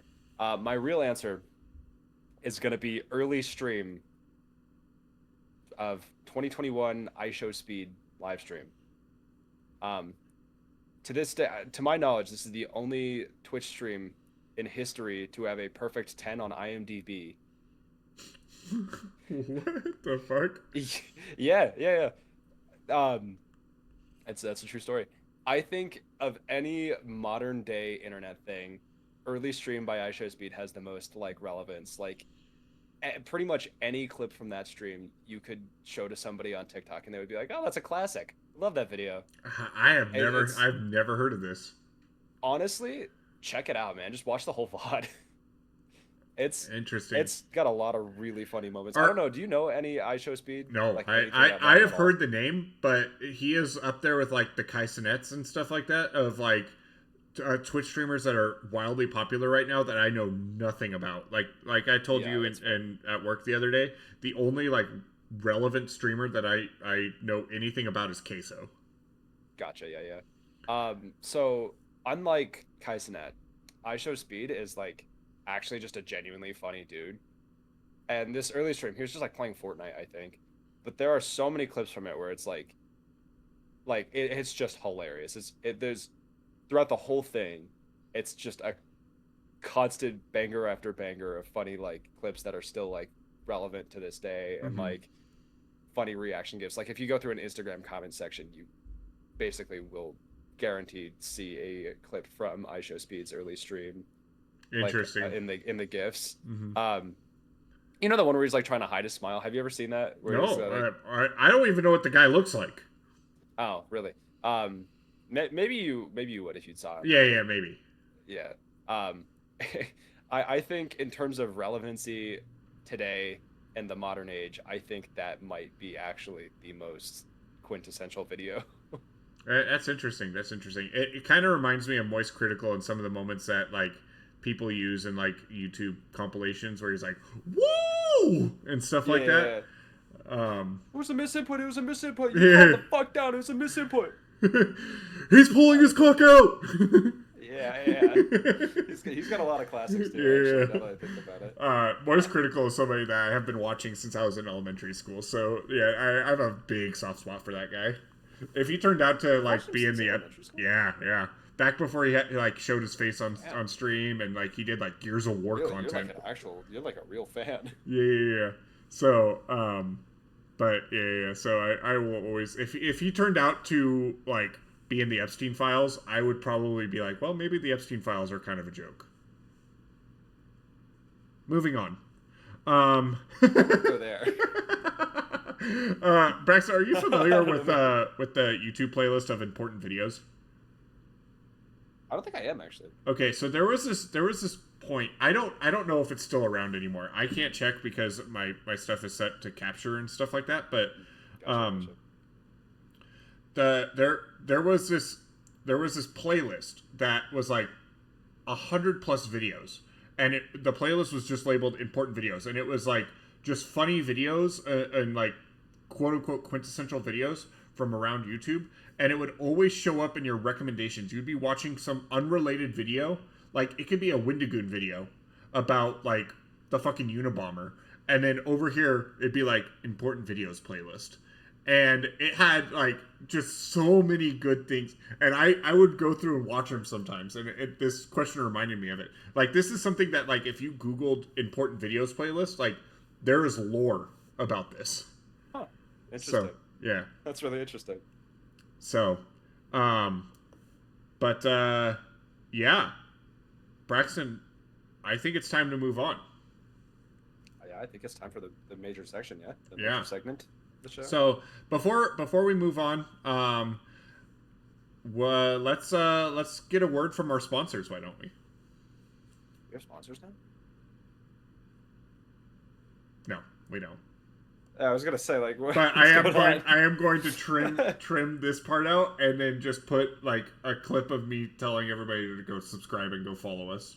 So You should do that after this, like during this part where we're talking now. You Yeah, should yeah. just have that like brief silence where I'm like you should no, keep no, that it, final it video. yeah, it's gonna be like we have a sponsor now, and then it'll be And then like it's gonna be a smash cut. yeah, exactly. You know how it is. I like that.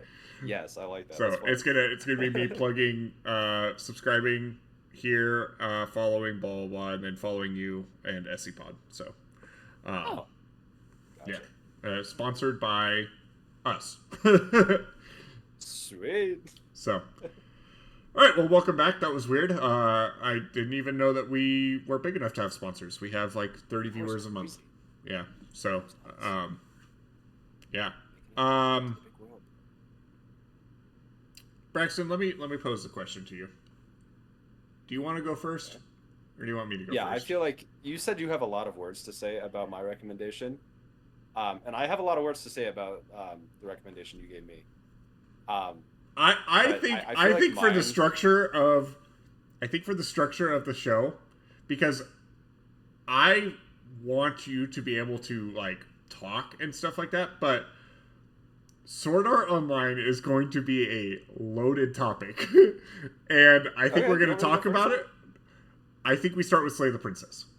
I think we Really? start with Okay. Slay the Princess. All right, let's do it. I think this is going to be a smaller segment, and then Sword Art Online is just going to be one of us is going to die. Oh, that's right. We were at Chipotle, and you were saying you have a lot of words to say about Sword Art Online. I do. I don't know why. I do. had it in my head that you have a lot to say about Slay the Princess. I mean, So, yeah, let's do that I have first. more to say about Slay the Princess than I did about Liza P last month. So, Well, then it's gonna be a fun segment no matter what. Then let's do it. yeah. So, starting off, Braxton recommended me Slay the Princess. Slay the Princess is a visual novel. At first, I was jumping in expecting it to be a video game. I think the way that you described it in the last episode is like a point-and-click adventure. I might have done that. I know I said it was like poetic. Yeah, more of yeah. a poem than like a video game, but So, I really should have just said visual novel. Looking back. yeah. I have played visual novels in the past. Actually, one of my most integral like experiences with gaming in general has been at the hands of a visual novel that I still like impacts me to this day. And who knows, maybe at some point I want to replay it before I ever even think about recommending it to you. But there is a chance that it gets recommended to you at some point. Yeah, visual novels I think are neat. I think that they're really cool. It is interesting because I don't know how much replayability there is, unless it like fundamentally impacts you on a like fundamental level. But growing up, I was obsessed with these types of books called Choose Your Own Adventure books. And I have a few of them back here. You can see my little Halo Monopoly thing I have back there. below that is a bunch of books and stuff like that, and they're just paperback, and basically like you're reading, and then it'll give you a choice at the bottom, and it's like, if you want to do this, turn to this page. If you want to do this, turn to this page, and I would read those like constantly, and it would I would always like flip back and forth and be like, flip, and I'd see like, oh, you die, and I'm like, oh shit, and I'd go back, you know. So love the idea of a visual novel, because that's just like a more interactive version of a choose your own adventure book. Yeah, yeah. And the first thing that I want to talk about with this game is, holy shit, the art. The art on this game is incredible. I mean, Yeah, it's beautiful, isn't it? it is just I mean, the fact that there is a gallery option afterwards, like, it is just so cool. And the soundtrack as well. The soundtrack is so ambient, and it really, I was immersed. I was immersed. I'm glad to hear that. And like, this was a short experience. This probably took me right around 3.5-4 hours to do my first run through. And you know, part of that was I set the game to auto because I wanted to interact with the voice acting. I wanted the experience to come through. But you know, part of it is like this thing of like, you get to a point and then you start over, and it tells you like, hey, this, like, you're gonna hear the same lines again. So I would click through those lines sometimes, but I think that probably is what shortened the runtime down to me. So Yeah. the first I just want to go over my experience. I just want to go over my first run. Um, my first run, I open the game, and the narrator's like, all right, you have to go kill this princess. She's in this cabin in the woods. Go kill her. If you don't, the world will end. And I'm like, okay. And I'm like, I'm just gonna do it. I'm just gonna go for it. Full send. You know, you walk into the cabin, and it's like, okay, you can pick up the knife, or you can walk down without the knife. I pick up the knife. I walk down. I slay the princess. She fights back and kills me. And I was like, oh, she hits you with a mean left hook, and haymakers you, and then kills you. And I was like, okay. So then I forget. I wish I would have wrote down the thing, but every time you die, it says like everything goes dark and you die. But it says that every time that you die in the game.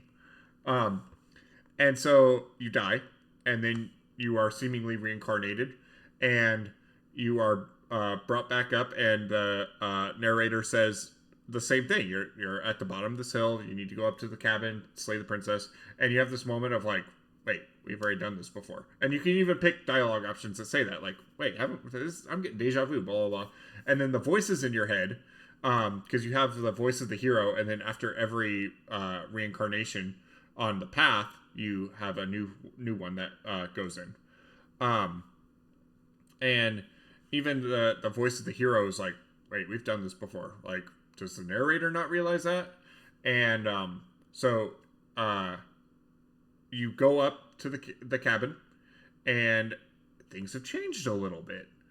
And you know, in this one, like, it's a lot more of a like a stony kind of look to it and stuff like that. So I still grab the knife. I go down there. I'm gonna kill this fucking princess. And she rips me a new one again. She goes down there. I go down there, and she's looking a little bit more like bestial, and a little bit more draconic, a little bit. And she rocks my shit again. And then I die, reincarnate, and then finally go down there, and basically we lure her out of the cabin, where we're faster than her, and she's like a full-on like dragon girl at this point, and we kill her, and then you're taken to the Long Quiet, and this is where the game gets really interesting. And I think when you recommended this game to me, Braxton, you said get to the real ending, and like, I think this is like where you were afraid I was going to stop. Was like, okay, I just reached the long quiet and I'm done. But this is when the game actually begins, because you have your first moment with the long quiet, and the long quiet is this space that has a mirror, and you walk up to the mirror and you see a reflection of yourself, and it's the first time that you see your character, and you see that he's kind of a fucking goblin looking dude. He's like a fucking creepy looking ass guy. And then have you figured? Hold on, before you go. Yeah. Have you figured out what the character actually is? Not you play as a bird. I tricked you into playing a game where the main character is a bird. Okay. I had a feeling. The narrator is like very much a bird, and I saw that. And I know Zach's gonna watch this, and Zach said he's very excited for me to play this game, and I think I know why now. But yeah, I mean, he has very bird-like tendencies, but I had like lizard creature, goblin, ghoul, like there's a lot of different things. It's not really that much of a bearing on the story. Yeah. All in all. But yeah. So then you get to the long quiet, and then you meet what's her name? The Shifting Mound. And that is like this being that takes the princess that you save or that you deal with in the story, and then like brings it to be part of herself, and you're collecting pieces of her to accomplish something. You're not sure what it is, but then you get reincarnated and you start from square one, like the same regular, like you're standing at the bottom of the hill, you go up, everything's the same. And this is when the game gets interesting, because now she's like, you need to go experience other princesses and bring them back. Yeah. So the second run I do the exact opposite. It says slay the princess, I save her. So I go down there and I try to save the princess, and we're like, how are we gonna get you out of those chains? Like, there's no key, blah blah blah. So then randomly the knife comes down, and you're like, and she starts gnawing her arm off, which is just so metal. I love it. And you're like, hey, hang on, like, use this fucking knife, and you cut her arm off, and it's like drooping there and like just oozing blood, and you're like, all right, let's go, like, let's get you out of there, and you have the knife in your hand, and the narrator forces you, literally says like, you lunge at her, and forces you to attack her. And so then she kills you because it's self-defense, and she's like, what the fuck is going on? Yeah. But it's kind of cool because the multiple choice options are like attack her, slay the princess, and then it's like resist. And you can click resist. And anyway, it's kind of cool. She ends up killing you because you seemingly attack her and betray her. And then you get reincarnated and you go down there, and you basically, your hero voice is like infatuated with her. And so I did the damsel run as my second one. That is basically like I save her and run away off into wherever and blah blah blah. And then the Shifting Mound takes her, so on and so forth.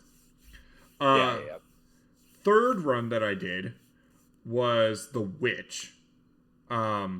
And the Witch was basically like, I freed her and then betrayed her in the beginning, and she kills me.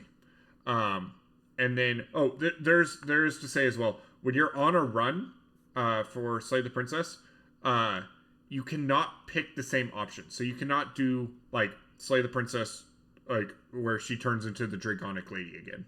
Like, you have to get a new thing, and it will actually gray out things that would lead you down a path that you've already done before. So it actually holds your hand a little bit through that.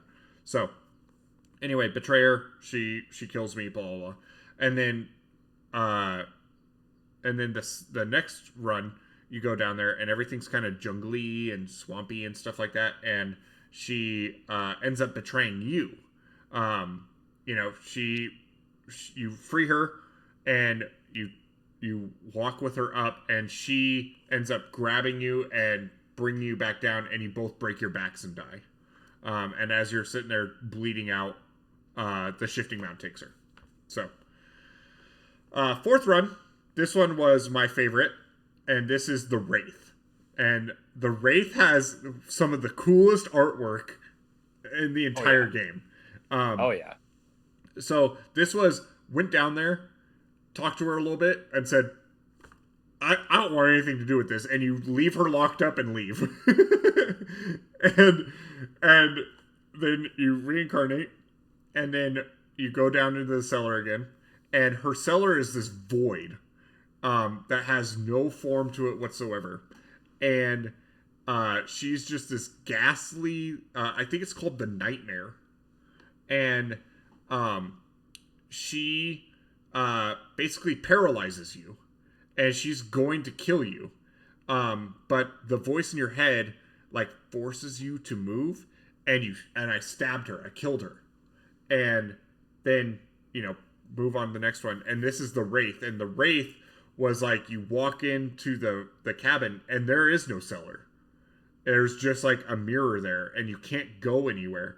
And then she comes out and possesses you, and then forces control of the story, and actually shuts the narrator out of the story and forces you to walk out.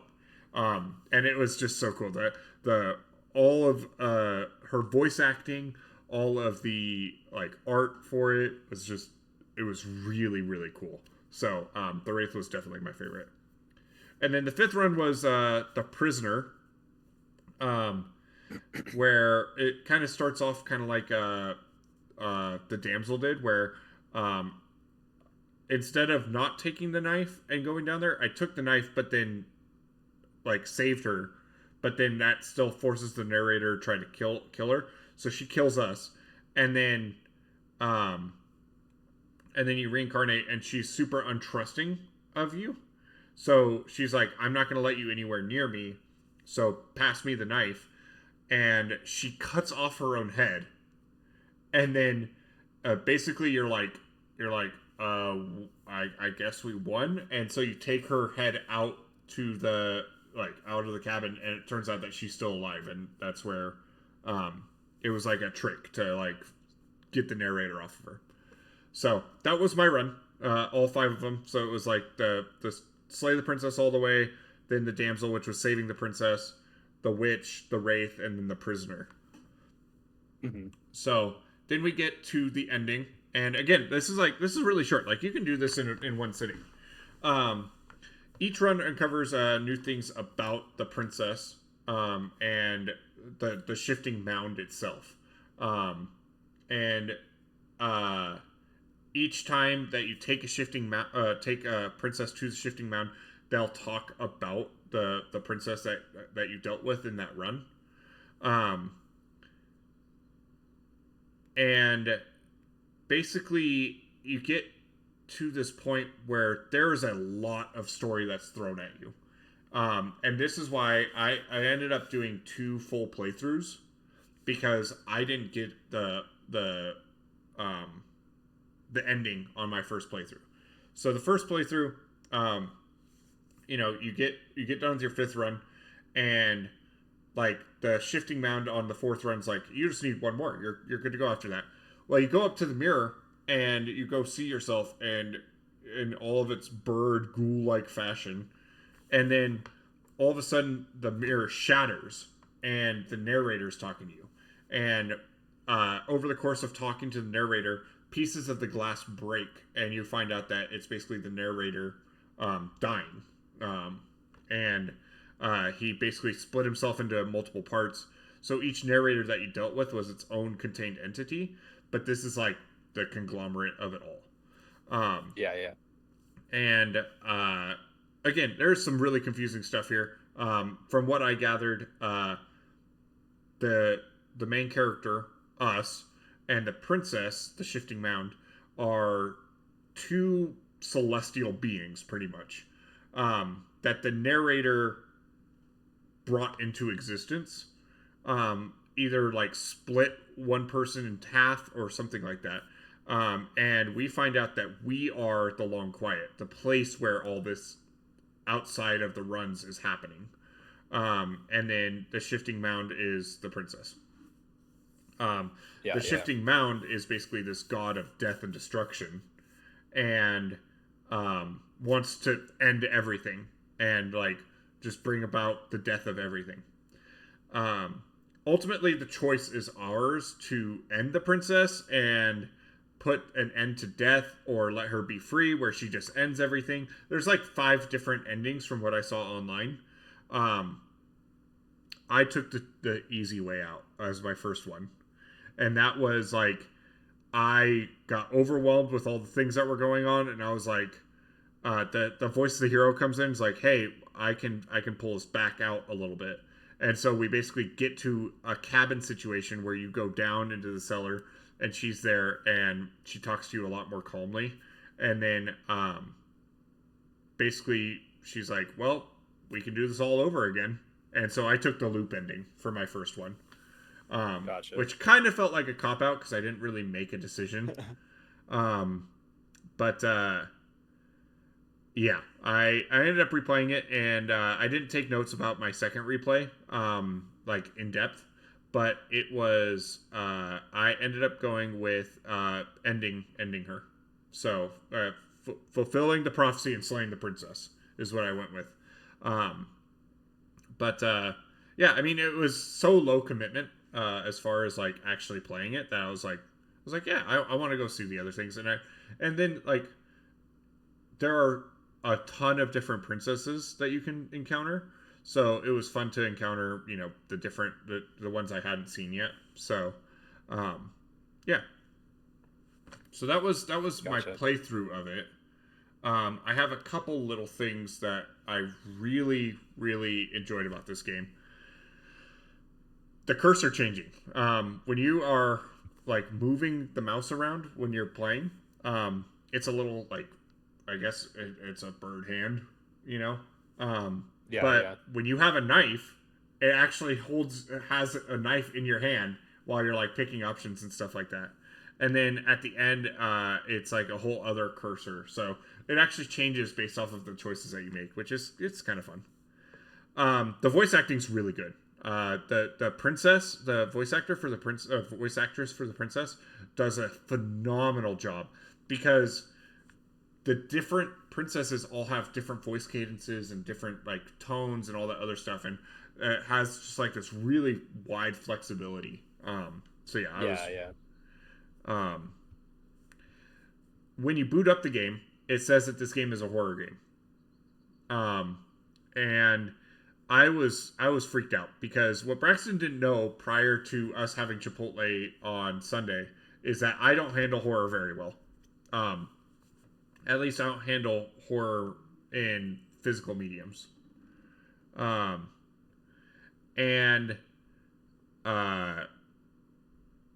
So I was like really worried, and then I also thought back to Zach saying that he was excited for me to play it, and I was just like, oh no, this is awful. This is gonna be bad. Yeah, good luck. But yeah, the next thing is this reminds me a lot. Do you know the game The Stanley Parable?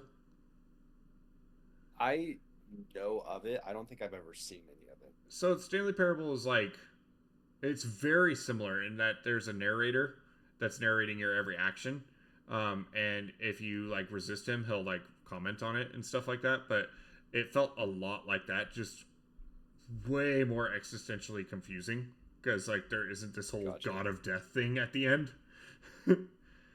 Yeah. But yeah, that's kind of what I have for Slay the Princess. I mean, it was short and sweet. Like, this was not a long experience. Yeah, I kind of want to hear your thoughts on it before I give my final wrap up. But because you only watched I guess you said that you played like with somebody, right? Hmm. Yeah, yeah. So yeah, I had a friend play it. Um, I'm I don't really know what to say. I feel like you've covered most of like the gameplay, so I'm not gonna say anything about that.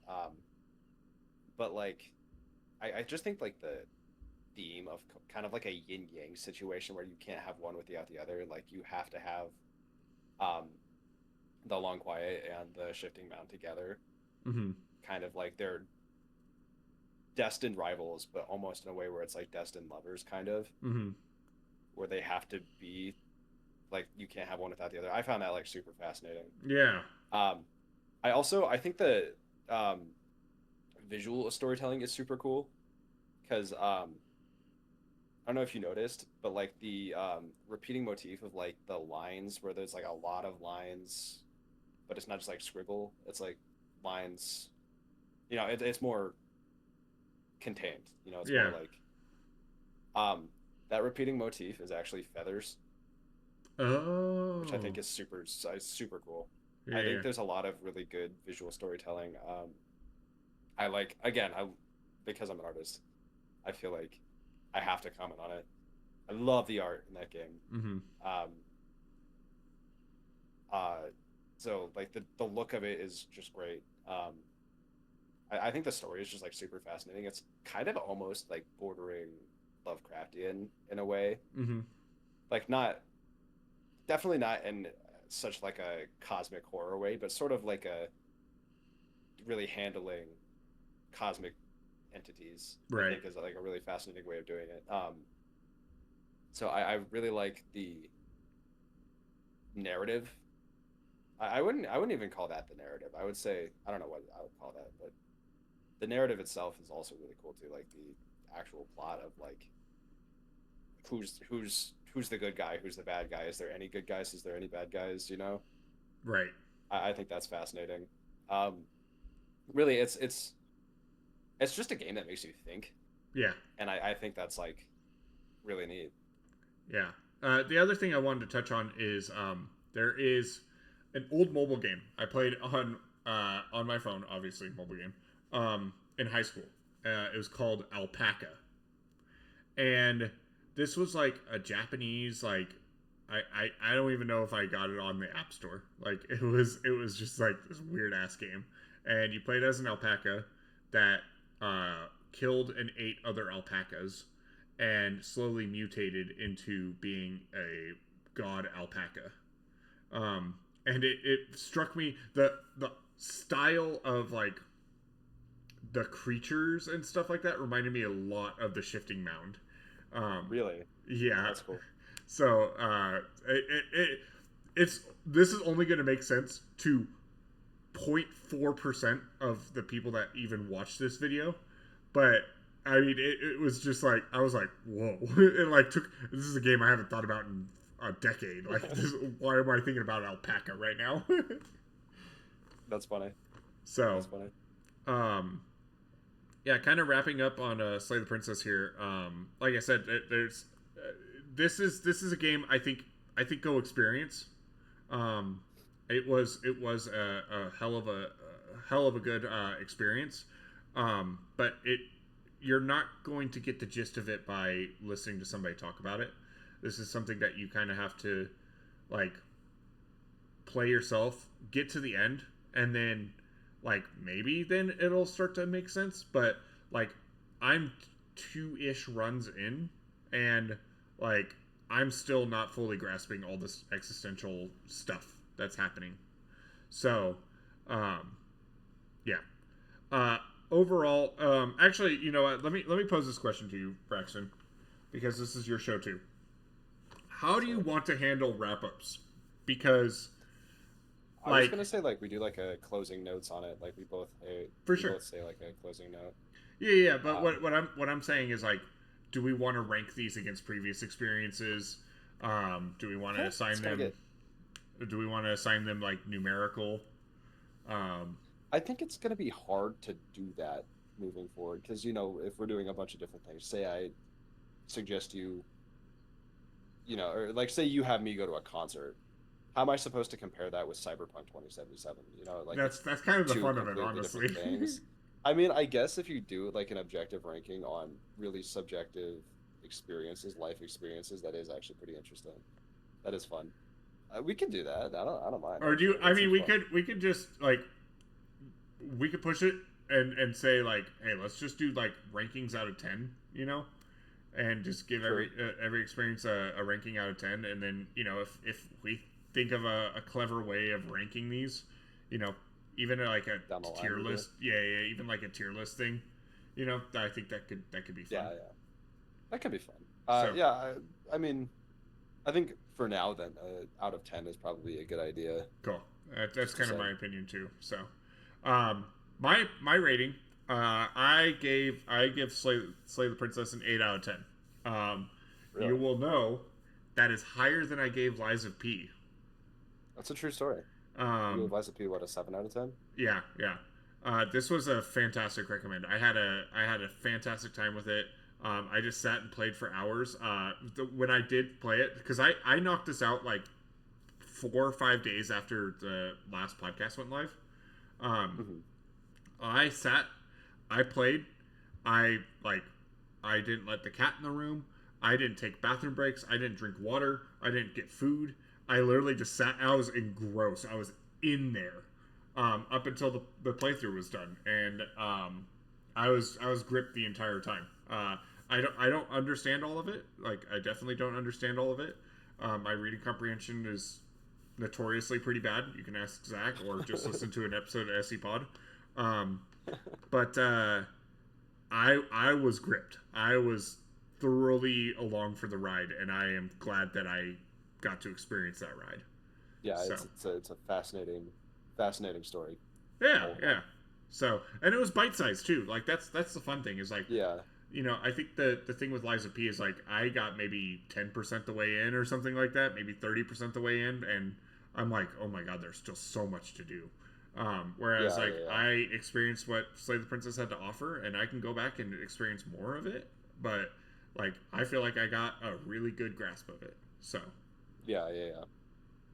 um, yeah, Yeah, you're not still learning new things or anything like that. right, right, You know, all of that it has to offer. yeah, I want to say with Slay the Princess, I was like, what do you think the writer? How do you think the writer even went about writing that? bro. As You know, somebody like, that is incredibly close to a horror writer, I find it better to not ask questions about his creative writing process because the things that go on in that man's brain scare me.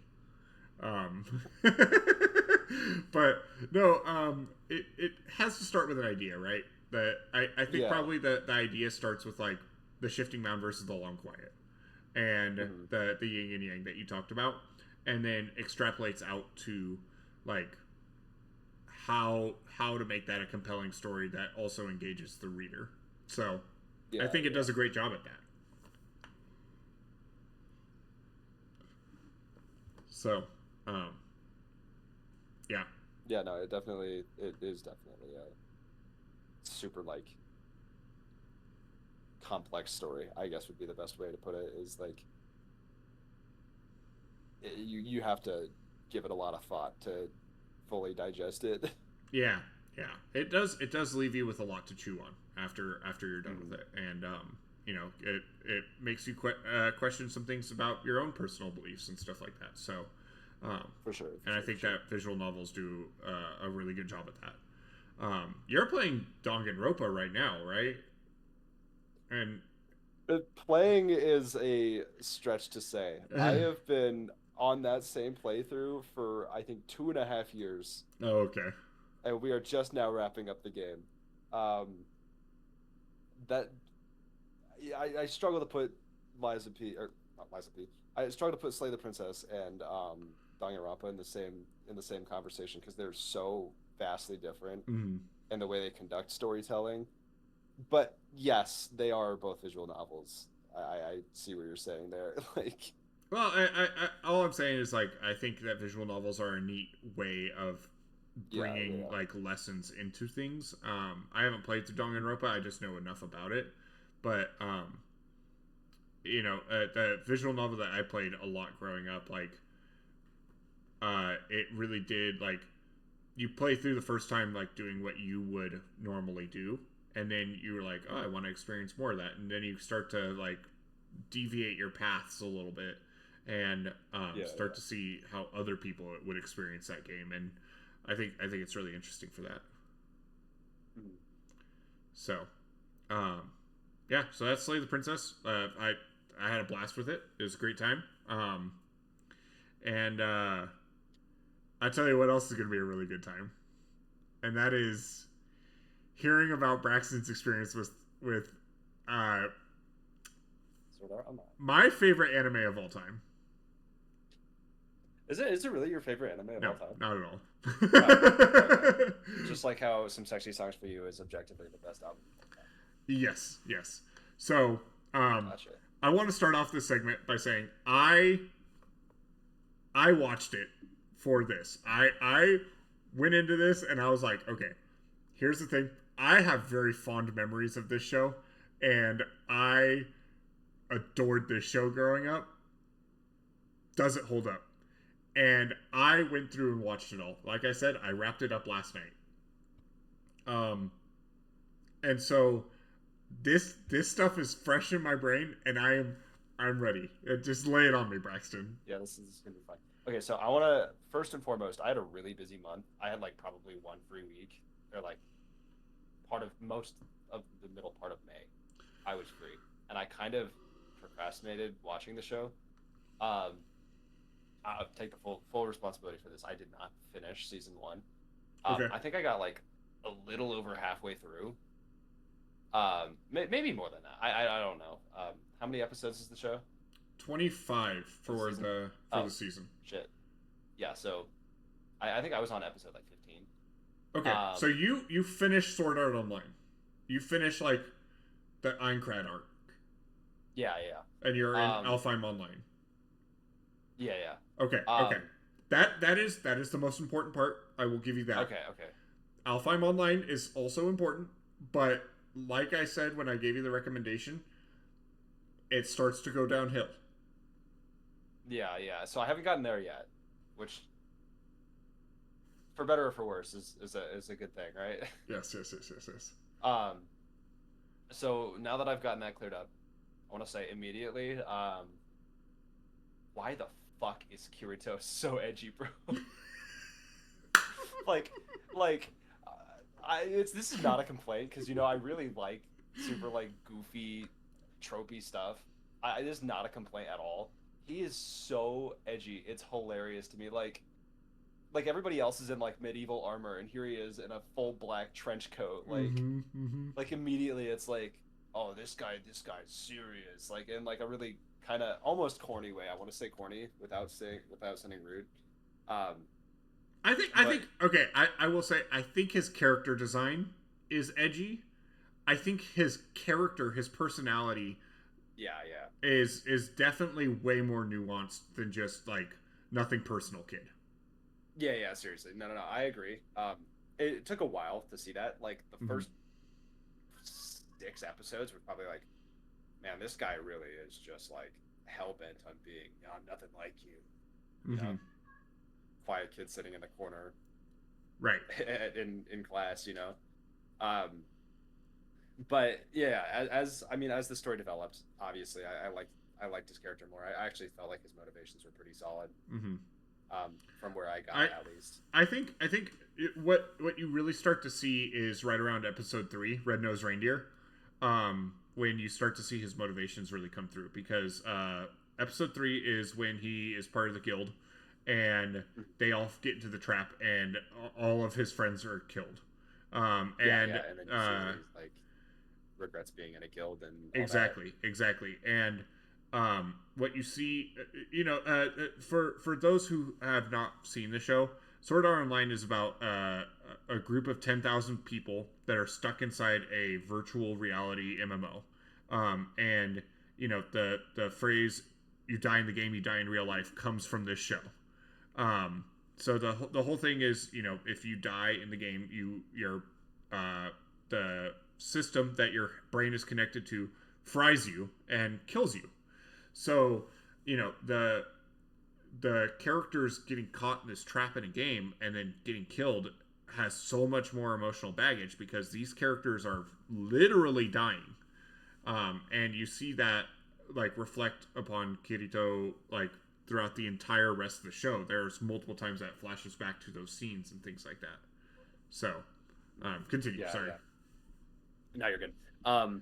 So I do think his motivations as a character are pretty sound. I think, yeah, the visual design, like, it almost feels like it betrays who he is as a character almost, Mm-hmm. where it's like edgy. It. I struggle to say this without sounding like an asshole. It feels like some character design like a middle schooler would have come up with. Mm-hmm. But And also keep in mind, canonically, he is 14 when he is stuck inside this game. yeah, So yeah, this is true. also like, is it edgy and also something a middle schooler would create? He's Guess I also didn't a think middle about schooler, that. you know. Yeah, that's true. I didn't At the think end about that. at the end of the first season, he is turning 16. So, um, you know, yes, I do think that there is a certain amount of like edginess to his character that kind of betrays him as a character, but I also think that some of it is like almost just because of the character, like canonically. Yeah, yeah, yeah. So I guess I didn't think about that. Um, I have a bunch of positive things to say before I get into like my nitpicks. I want to make sure. I want to preface this by saying, um, I did enjoy it. There's a lot of things that I did bring to the table that I really did enjoy. Mm. So first of all, when they're doing action sequence, the facial animation, that's something that like they don't really talk Yes. about a lot because like there's like good choreography in an action sequence, and obviously that's what everybody's looking for. But like the facial animation during those sequences is like really, really good. Like you can Yes. tell exactly, like you can tell the emotions, you can tell, and it just looks cool, you know. Like I don't have much more to say about it than it just looks cool and it looks good, Yeah. and I like. I think like specifically like during the boss fights and stuff like that, when the art style kind of changes and it becomes a lot more fluid and stuff like that. I think that the animation, the art style really like gets highlighted because, like you said, the facial animations, the way that the people move and stuff like that.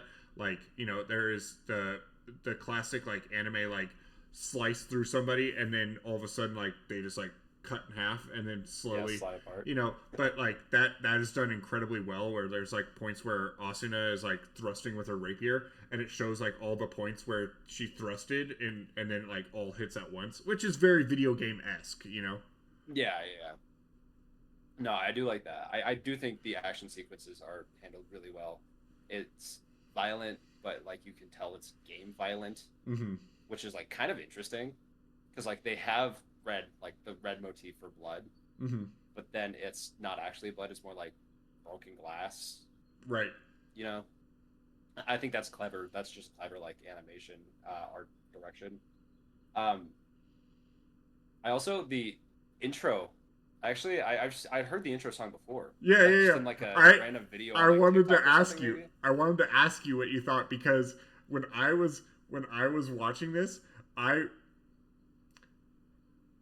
there will be a story about the intro song. Don't you worry. Okay. But for now, what I will say is it held up incredibly well. I was actually hyped, and I watched it every time I watched an episode. I watched the intro. Really? Okay. Yeah, I've started skipping it, but that's okay. I remember the first time the like episode one I was watching it, and the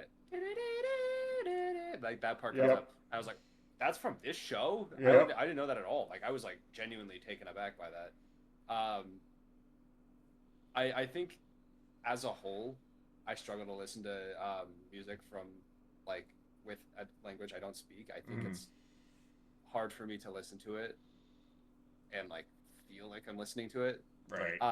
So I struggle to say that the intro is like good or bad. Like I don't think I could say either way. Right. 'Cause it's I just started not my singing thing. along to it at points, but I Well, also you know a little bit yeah Japanese, I yeah. speak a decent amount of Japanese, so Yeah, you know more than me about that.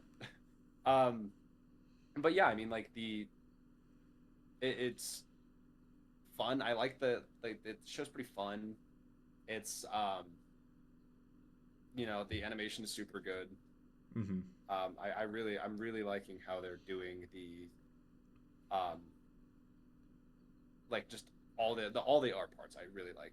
Mm-hmm. Um, and I because I'm not all the way into it, I feel like I struggle to say it like whether or not it hits the emotional beats as much as it needs to, or like the plot, how I feel about the plot. I feel like I would be either sounding like an idiot or just like I think for the most part, like you have hit the emotional high of it, and like I think that the second part of season one is like mandatory, but I yeah, think you have a good enough picture to speak on it as far as like the like because the tonal shift between parts 1 and 2 are vast enough that I think you can grade part 1, and part 1 is what I think is when I recommended this is what I thought was peak. yeah, um yeah, it was cinema, you know, but yeah. And I uh really did enjoy it. yeah. Um, I do want to say about that though.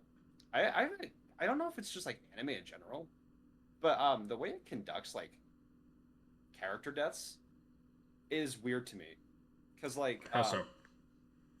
they'll make like a really emotional character death, but it'll be like a character we met an episode ago, and that's I saw it in I think it was Demon Slayer. They did that once, and I was like, am I supposed to care for this guy? I saw him one scene, Yeah. um, in one I sequence, one episode, I where think it almost feels like. Sorry, I keep no, interrupting no, you. go for Go it. on. Go for it. Oh, yeah, it almost feels like I'm supposed to care, but they haven't taken the time to establish the fact that I care. Aside from like, the major characters, Mhm. right, that we've spent the whole show with. Um, I think like the I wish I remembered the kid's name, their adopted child, Oh, Yui? Yeah, around yeah. episode, yeah, around like what was that, episode 10, 11, something like that. Yeah. Um, I felt like that was like it's a 2 episode arc For sure. basically, For and sure. it's hard to feel invested in this character never coming back if um No, I never spent any time 100%. with the I character. 100% agree with you when it comes to Yui. When I was watching it, I remember Yui being a huge part. Um, and then watching through it, I was like, oh, no, no, this character is around for 2 episodes.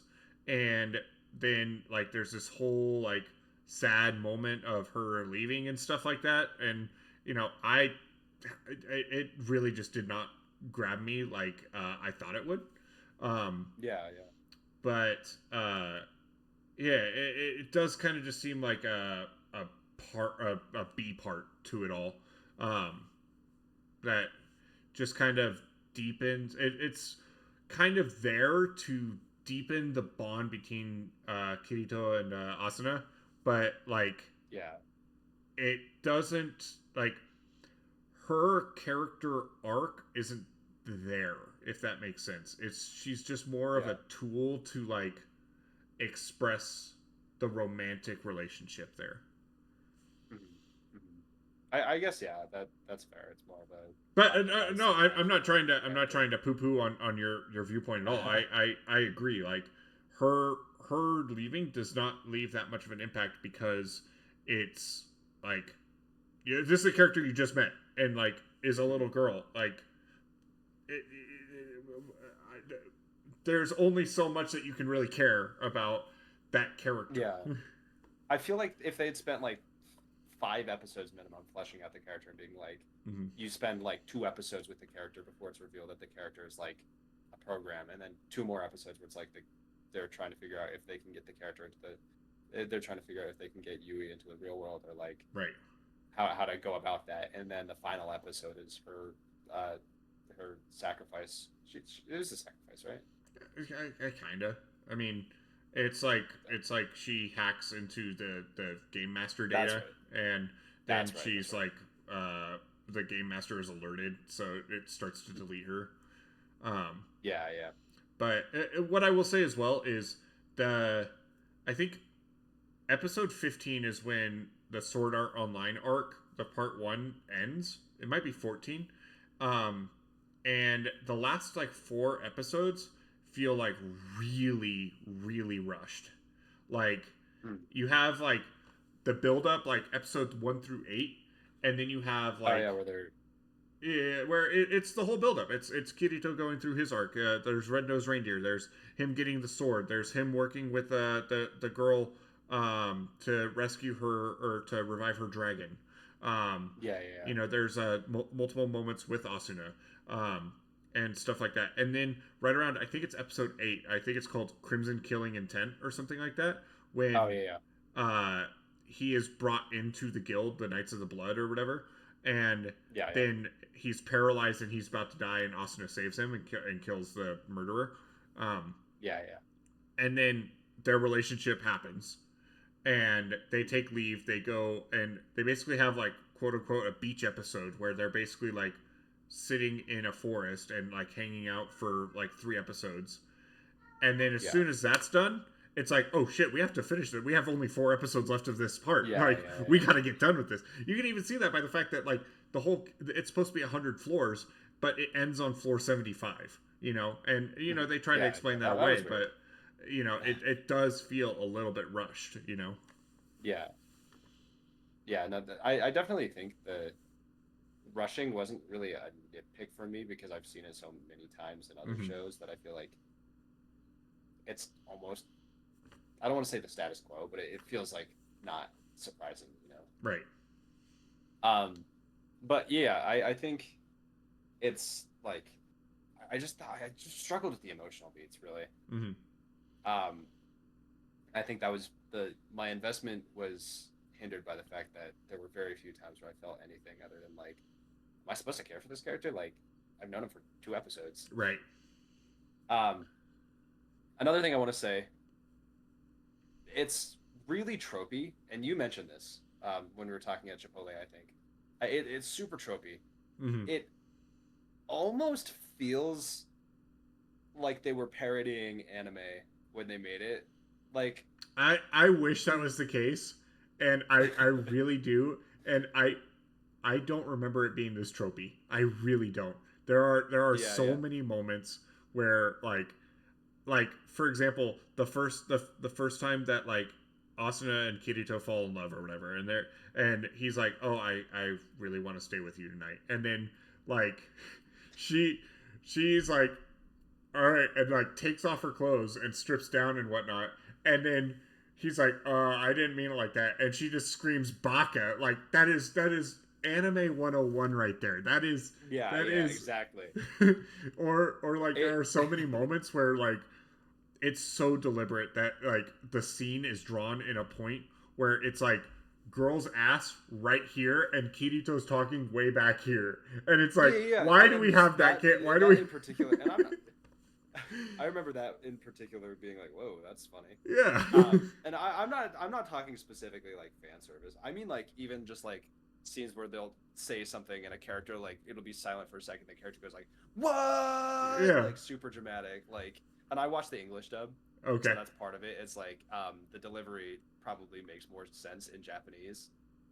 I mean I don't remember it being this tropey, but I also this was one of the first anime I ever watched. And so like maybe it's because I didn't know they were tropes, you know, when I first watched it, but like no, I 100% agree. I told you like this is one of the tropiest things I've ever seen. Like and you know there is such a thing of like, okay, this is a show that came out in 2012. Finished up in 2013 is when this season ended. How much of that is built like this is, I don't think this is the progenitor of any of those tropes or anything like that, but how much of that is not as common in that day and age and has only became a trope in the years following, you know? And I some of that is something that I struggle with of like, is this cliche or is this just like what was happening at the time and it became cliche afterwards? Was it cliche or trailblazing? Exactly. And trust me, no, screaming baka or a woman screaming baka is never been original. that's funny. But like I feel like I'm seeing things in this show to wrap up this point about it being a little bit tropey. I'm seeing things in this show that people usually use as like, God, I just can't get into anime. It's so weird, so different, and like there's a lot of it where it's like this is what they're talking about when they say they're intimidated to get into anime because it's so different from Western media in terms of the way it's animated. Even Mm-hmm. it does a lot of that, and not like a huge complaint. Just like I find that funny. I enjoy that. I do want to say on the topic of tropes, and this is probably more of like just a bad translation. What were they cooking in the studio when they decided to call Kirito a beater? Like that line. Oh, okay. Does not So age well. 'Cause I thought you might bring this up. So Kirito is a character who played the beta. In Japanese, you don't say beta, you say beta, which also is how you would say beater, beta. And so when he calls him at the end of episode 2, when he calls himself a beater, it's because he is basically owning the title of beta player, because yeah. he is like, oh, beta players have nothing on me. I am better than the beta players. I am a beta. So Yeah. it's its own thing. It still is kind of weird, to be called a beater, but it at least is one of those things that's like it's kind of wordplay in the Japanese way of it. Yeah, but I figured it was just like a translation yeah, thing. yeah, yeah. That made it a little bit less. I mean, Cause, even in the like subs, it still calls him a beater. yeah. That makes more sense. See, the reason I say that is just because like you don't want somebody describing you as a beater in the real world. That like if somebody were like, you look like a beater. I hope I don't, like I just feel like that doesn't age well. Like, and that might have been when did you say the show came out? 2014? 2012 to 2013. Gotcha. Okay, so like probably that wasn't really much of a slang term, but it just didn't age well. I think legitimately it's just an Eastern like versus Western thing on that. Like, yeah, what I should say is I think the translation didn't age well. Right. It doesn't even translate to a beater, Western audience. Yeah. Yeah, I feel like that's got an entirely different meaning to call somebody a beater. Right. In the Western world than somebody who beats people and who is like wordplay being beta cheater. I think that's what they said. He's a cheater. He's a beta cheater. Mm-hmm. He's a beater. But yeah, it just doesn't age well. I think that's really funny. Yeah. My last thing. I wasn't expecting it to be a love story. Like it's interesting. Almost, Okay. And this might just be because I haven't finished, the whole season. It's a lot more like romance driven than I was expecting. Interesting. At least to where I am. So I expected that would be like the first thing that you pick up on, because the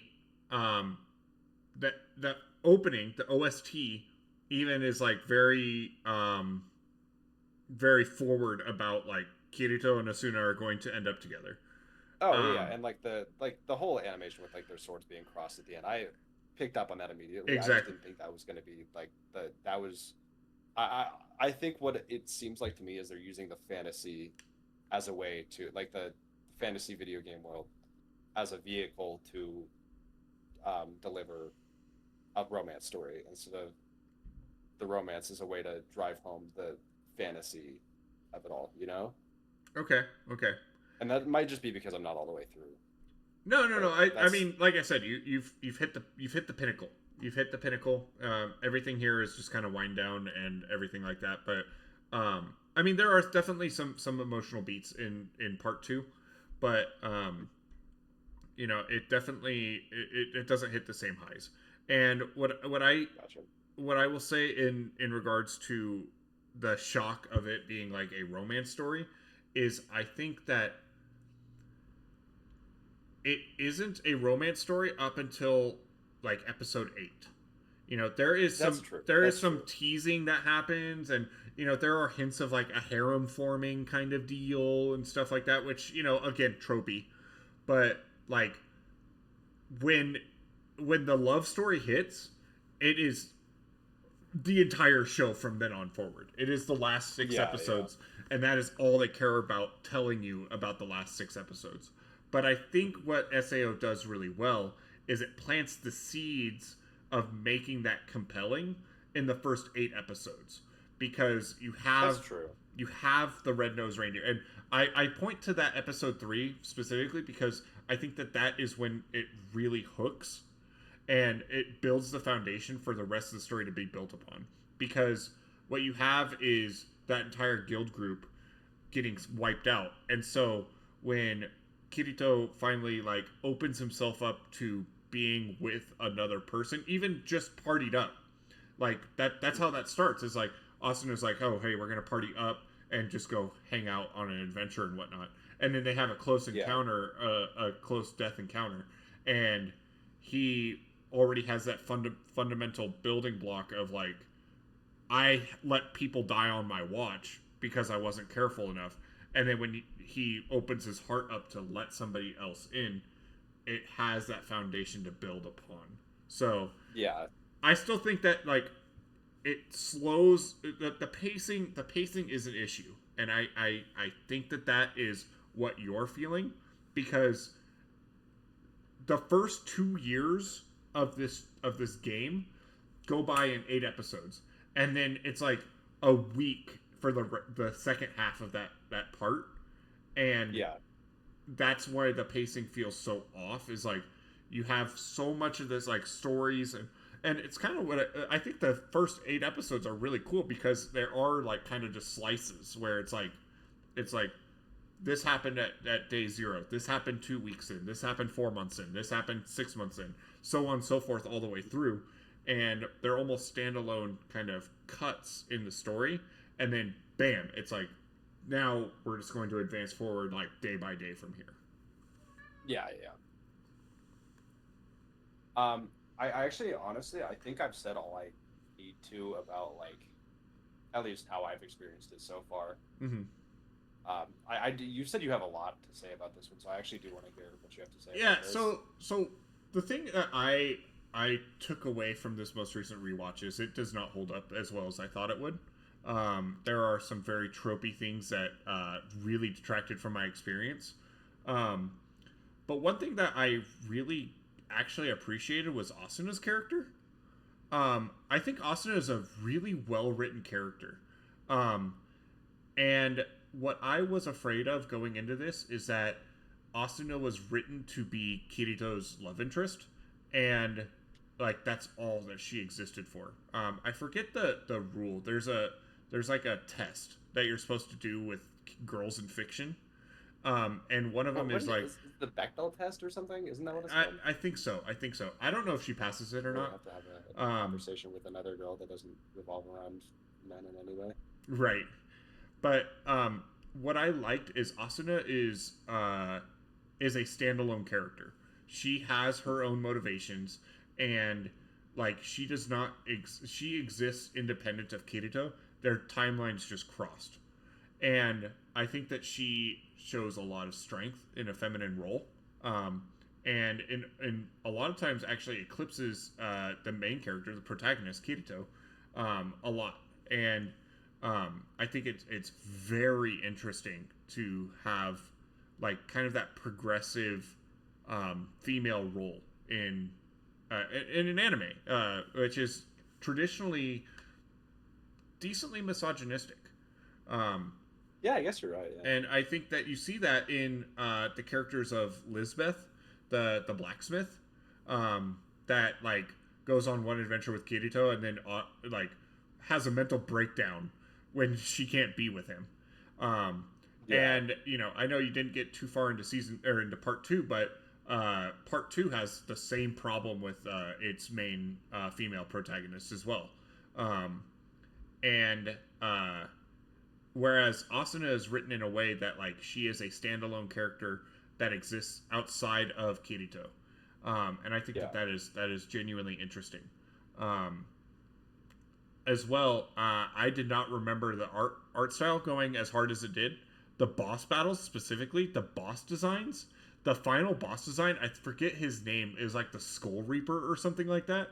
What a Yeah. just hard ass design for a boss. Like the fucking Seriously, dude. the gaping dragon from Dark Souls 1, but replaced with like just bones everywhere. Skeleton. Yeah, which Yeah, is yeah.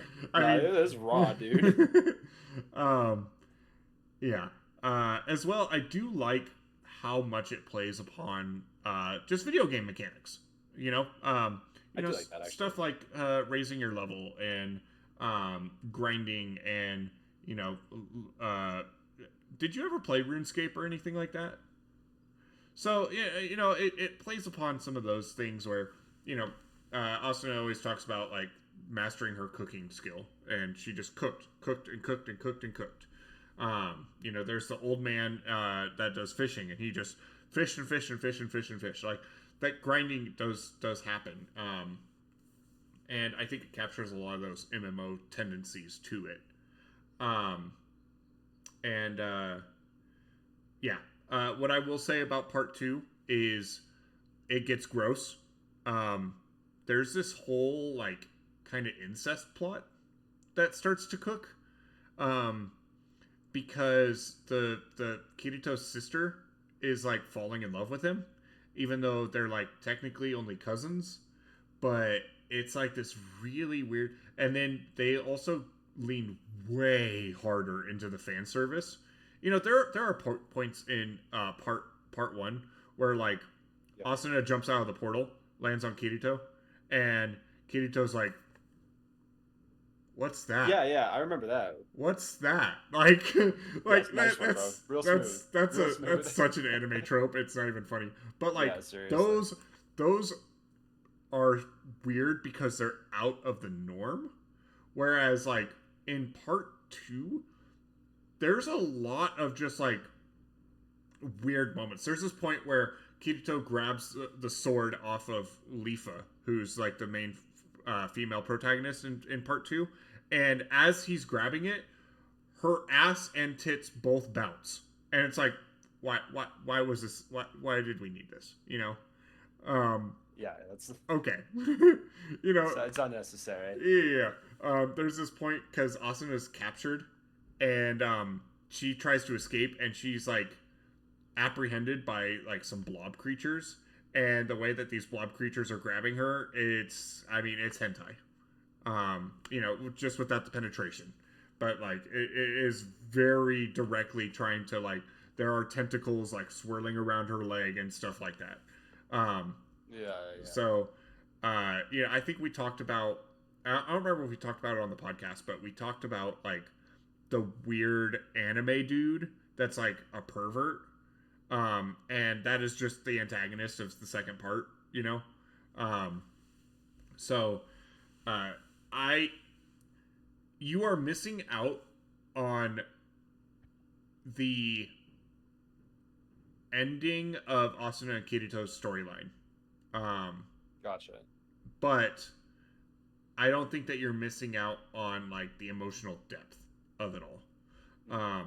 I think that there are some moments in part two that do have emotional highs, but I think that for the purposes of experiencing SAO, you've experienced SAO.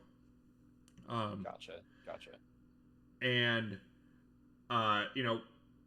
this show defined about 2 years of my life. Really? Okay. Yes. This is a show that I watched and was like my entire personality. I'm talking like I had a Sword Art Online t-shirt. I had like little pendants that I hung on my backpack. I watched this like senior year of high school. So I was still incredibly able to be cringy and people could experience that. And this is the story I have to tell for you, Braxton. Okay, so this is not an easy story for me to tell. This is like not trauma. Okay, yeah, okay, this okay. is not a story that they would tell you very lightly. So Yeah, yeah, yeah. my junior year of high school, I just watched SAO, and we had this thing that was a male pageant. It was called Man of the Century. I went to a school called Century High School, and we had a Man of the Century, which was it was a pageant that raised money for a children's hospital, and it accumulated in the pageant itself, where you had a talent portion. And my talent was I designed a light show. I was a theater student. I was a technical theater student, and I did lighting. So I designed a light show to a soundtrack that I decided to do, and I spliced together a like 8 minute long song, and it was probably actually closer to like 5 minutes. Actually, now that I think about it, but it started off with the Yu-Gi-Oh theme song, like, and it was banger because it's the one that's like it's time to do do do do do do. So it's a banger. It's actually a banger. I got cheers for it. It was really cool. And then it looped into the chorus to the Real Slim Shady. And then the Real Slim Shady fades out, and then all of a sudden the Sword Art Online theme song starts playing. And I did a light show to that. Now, Sword Art Online, the anime was not as big of a thing back then. This was 2014, and yeah, 2014. So, like, this is not like if you mentioned Demon Slayer to a random high school kid, they probably would know know of Demon Slayer. Yeah, This was a random Japanese song that was just playing in front of the entire school, and yeah.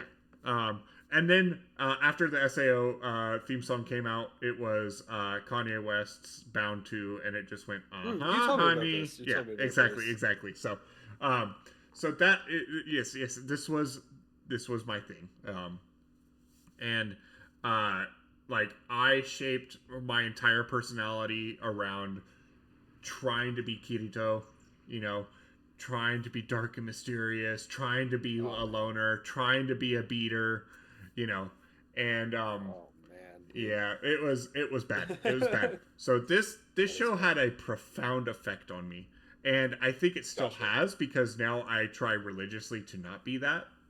Um, but You know, yeah, I think the way you are with Kirito, I'm like with Spider-Man. So I feel like I can't be like, I can't make fun of you, right? We're all just the sum of our parts, bro. We're all just inspired to be something by somebody else, right? yeah. So what I will say to kind of wrap up our discussion about SAO here is I I still think that part one of SAO is still good. Um, I don't think it held up to quite the same highs that I was expecting. Um, Mostly because I remember the romance of that being like heartfelt. Like I remember like craving a relationship like Kirito and Asuna.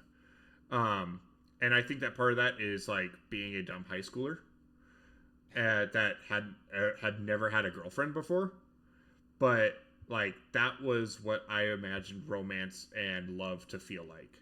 And Yeah, yeah. now it's like, oh, that's sweet. You know, I think that them confessing to each other right after Kirito almost dies is still like a very heartfelt moment, Yeah. but I don't think that it's nearly as emotionally high as I remember it being. Um, and it I think is it is a peanut butter and jelly sandwich to me. It is like it hits when it needs to, but like it is also something that you can get almost anywhere. Gotcha, gotcha. So That's a really I kind insightful of way of describing that.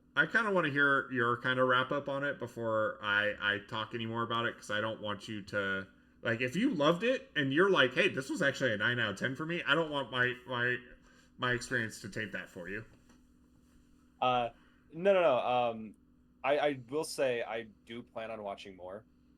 Okay. Um,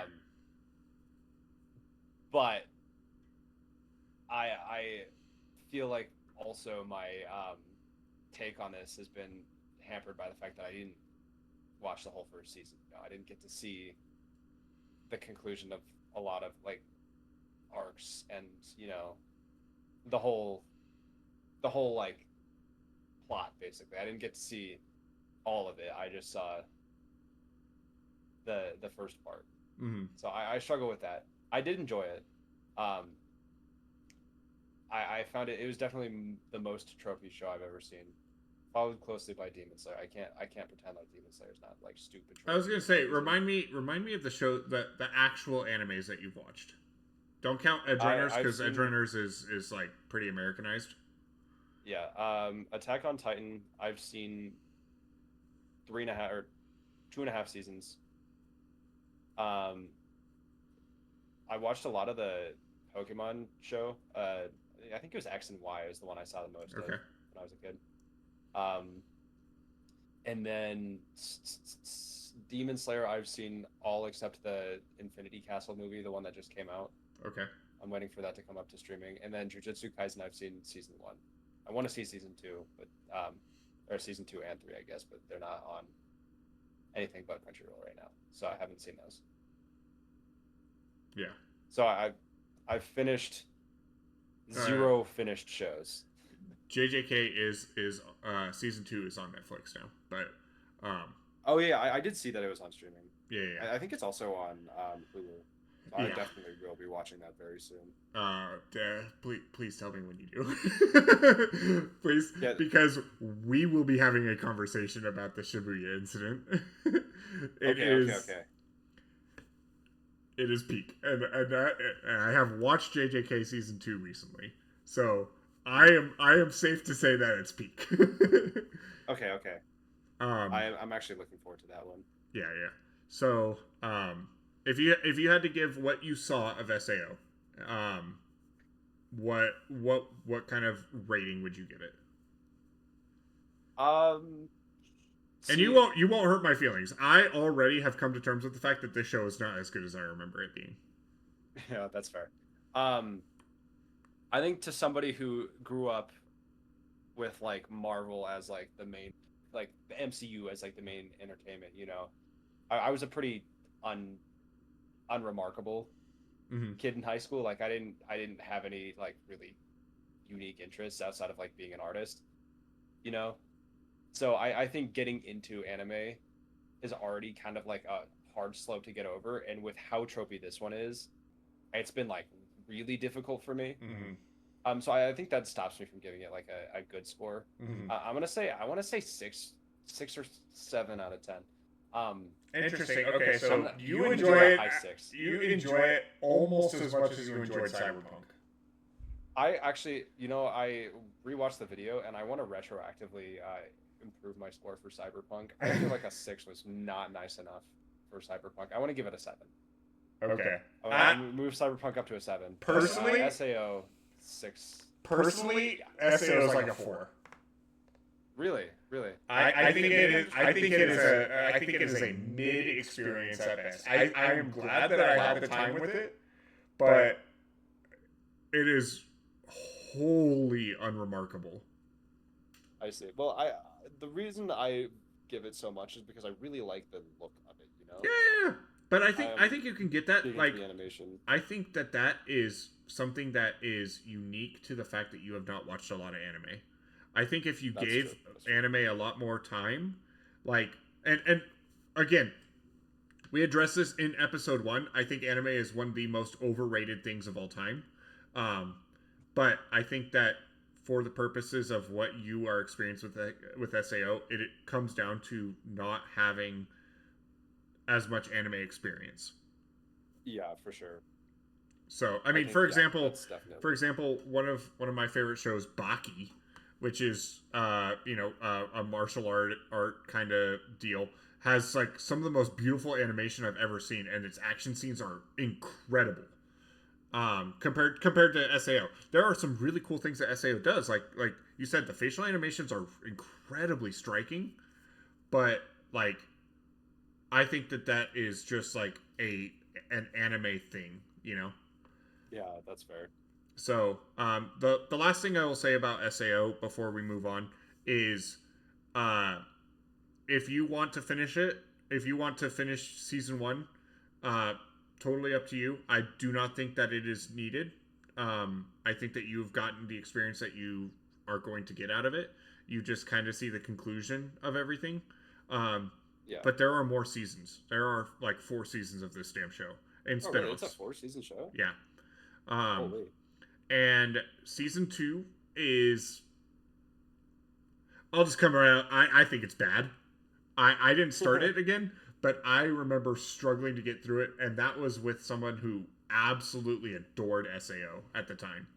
Gotcha. So, And then season 3 apparently gets to some good heights, but like, I don't think that anything ever really compares to the first part of SAO because the stakes aren't there.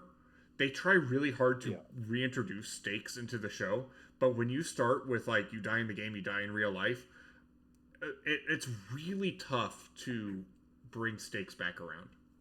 yeah, to move forward from there. Exactly. Or to move back from there, I suppose. Yeah. So, yeah, that's how I feel about SAO. It was really fun to revisit, honestly. And you know, the theme song went so absolutely hard. I would watch it when I was on the treadmill, and it would give me a second wind.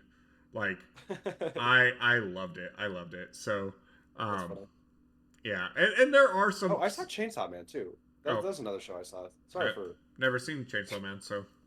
But I've heard the animation for that show is fantastic as well. So, sure. Sorry, I totally forgot that I'd seen that show, and I actually really liked that one. Yeah. Anyway, back to what you were saying. So sorry. No, you're good. You're good. But yeah, that's kind of my thoughts on SAO, and yeah, it was a fun little deep dive to come back, and you know, hopefully, whatever I recommend to you next is not something that I have to revisit, so I have a lot more time to dive into other things like Invincible. Let's finish that show. I talk about Invincible. So, with that being said, talk about that. Braxton, I'm gonna let you go first this time. I want you to do your recommendation first. Okay, so we've had the conversation that I didn't really know what to give you this month. Mm-hmm. I have something that I am happy with. But I am still a little bit bummed that my Chris Chan deep dive fell flat. Yes. So Braxton asked me at work the other day. He said, "Caleb, you ever heard the term Chris Chan before?" And I said, "Yeah, I've done I know of Chris Chan." And he was like, "How much do you know?" And I was like, "Well, I've done like multiple video documentaries, deep dives into Chris Chan." And he said, "Damn, that was my recommendation this month."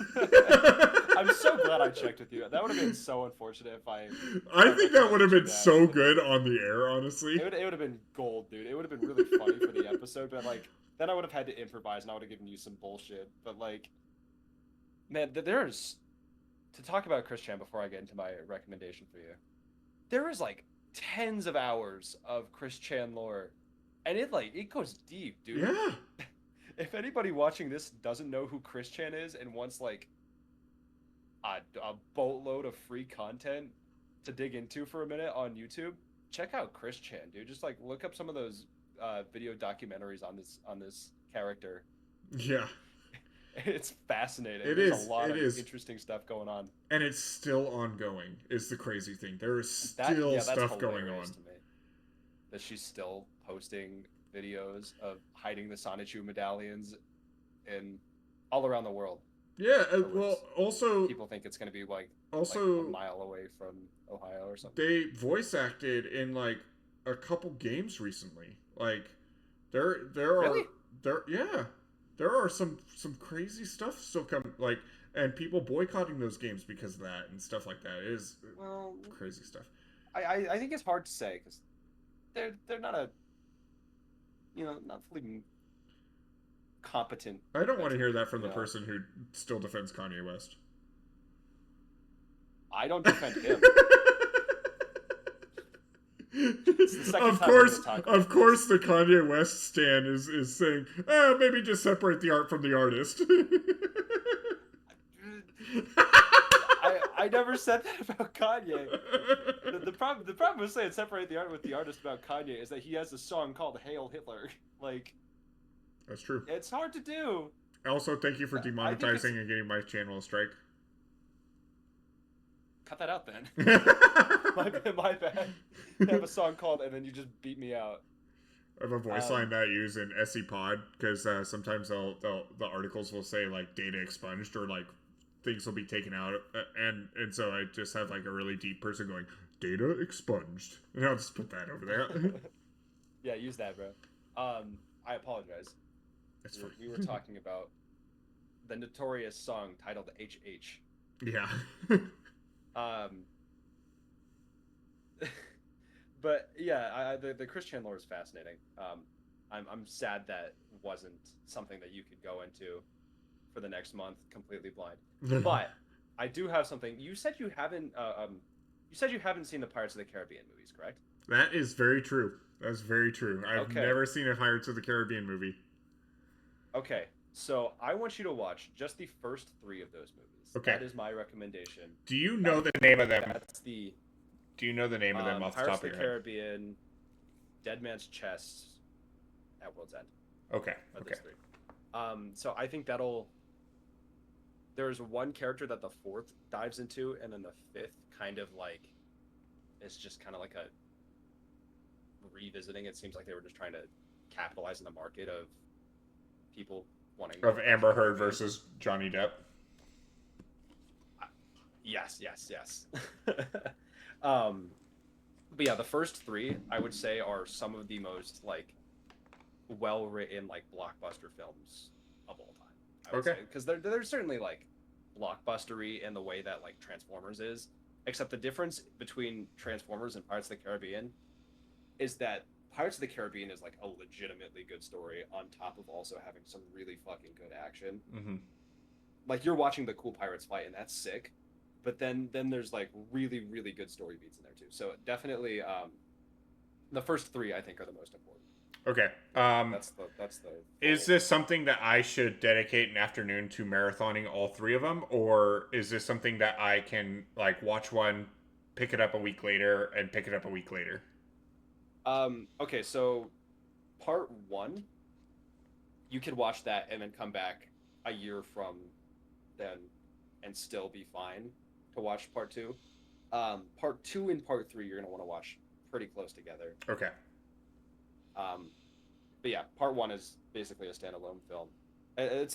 I would say it's like they were testing the waters with that one. Okay. And then once they realized they had like a good selling franchise on their hand, they did 2 and 3, and they're like almost continuations of each other. It's gonna be a hell of a thumbnail.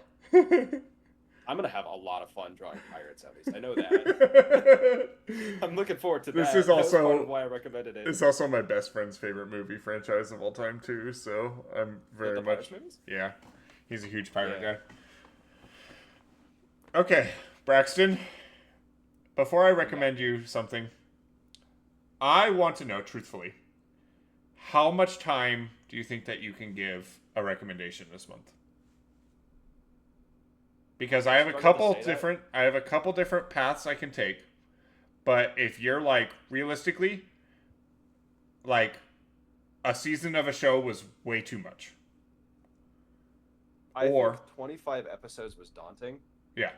I think I could probably do more, but I think just the fact that it was 25 episodes was like super daunting, and that's why I didn't finish it.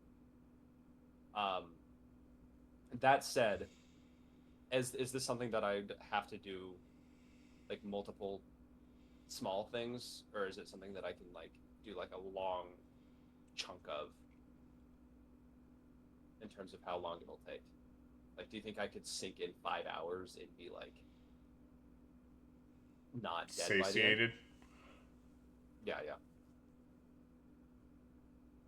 I think it depends. Okay.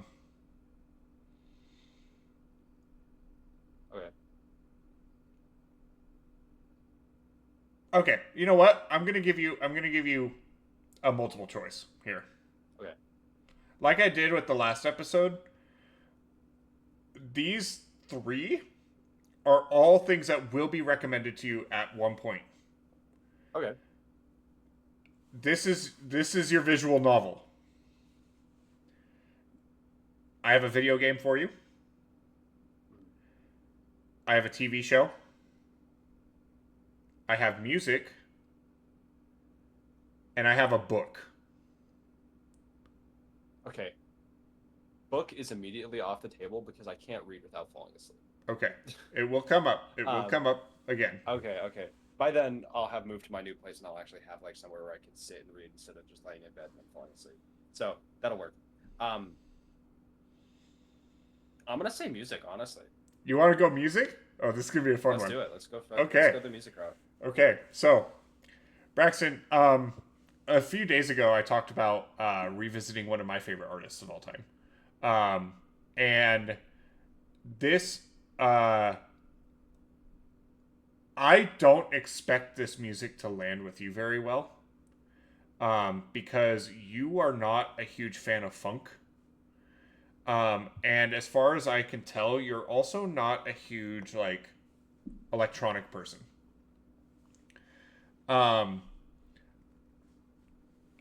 This artist is somebody that I have seen in concert probably 8 times at this point and have seen backstage twice.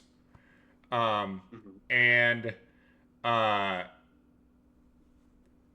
originally, when I brought this idea up, I talked to you about how I wasn't sure how I wanted to tackle this recommendation because this artist has 9 to 12 albums, depending on what you count as canonical. Braxton, my recommendation to you is the shirt that I'm wearing. This is Mystery Skulls. Mystery Skulls is a electronic funk artist with a bunch of different subgenres and things like that. And he is my third favorite artist of all time. And I would like you to check out a few of his albums. I will send you the complete list, but for the sake of letting people follow along that might watch this, we're going to start. I'm looking at his discography right now.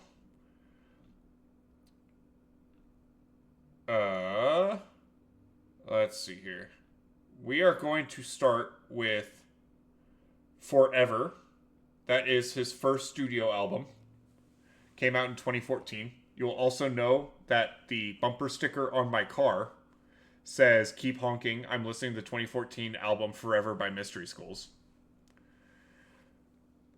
I've noticed that. Followed by the album Back to Life. Followed by the album Now or Never. And then there's going to be 5 albums in total. Then we'll be listening to Beam Me Up. And then the Gold album, which is the shirt that I'm wearing. And then finally his most recent album, Maximum Joy.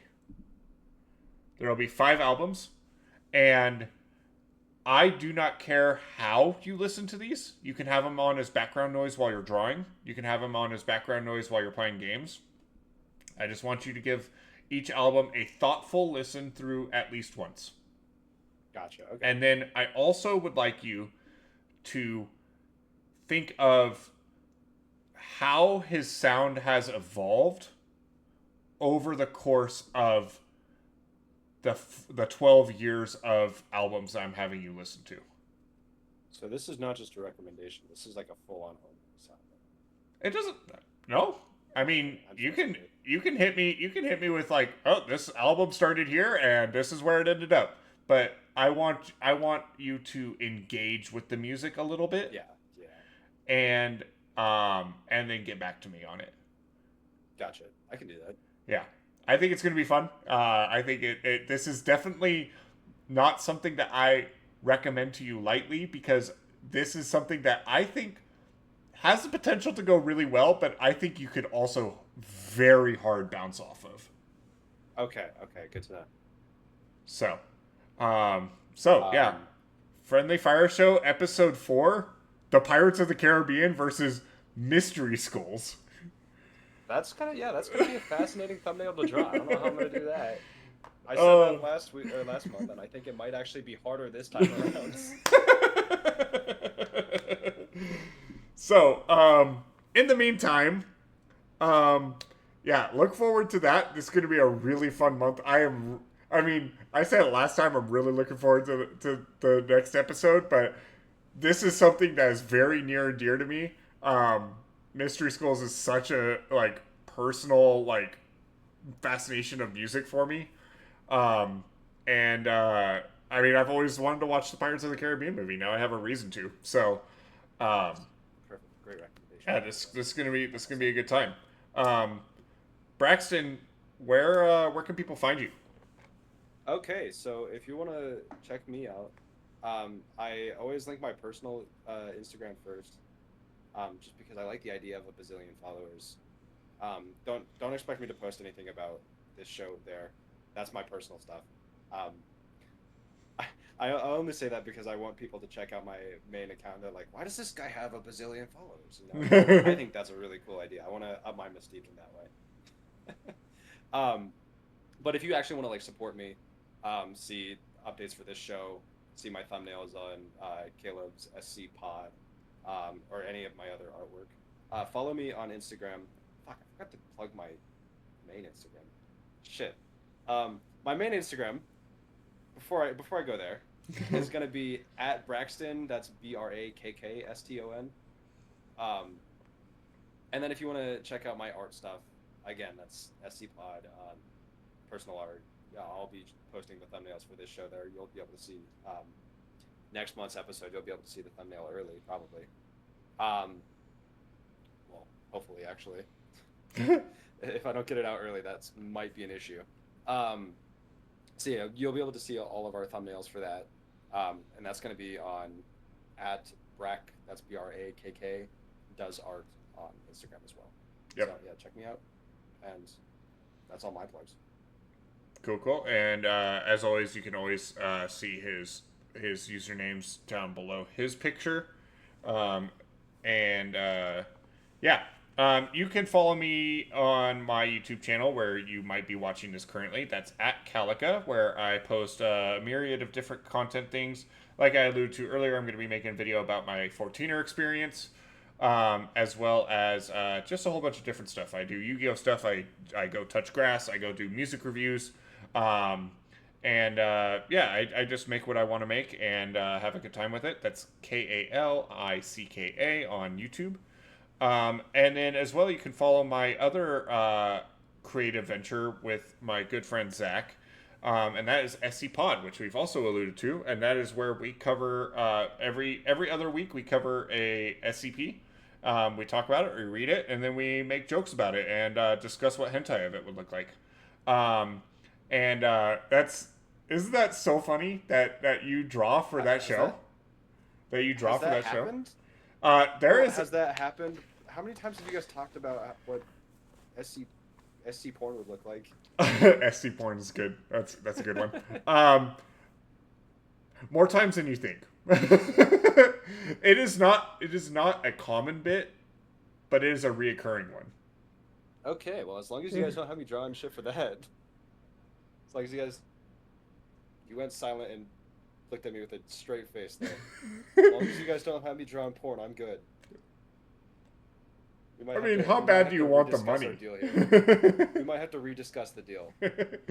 So yeah, that is SCPod on YouTube and Spotify, as well as a bunch of different platforms as well. So look it up on whatever platform you listen to podcasts on. And also, you can also follow this podcast here on the YouTube channel at Calica, or it has its own page on Spotify where we have a whopping 5 monthly listeners, which is awesome.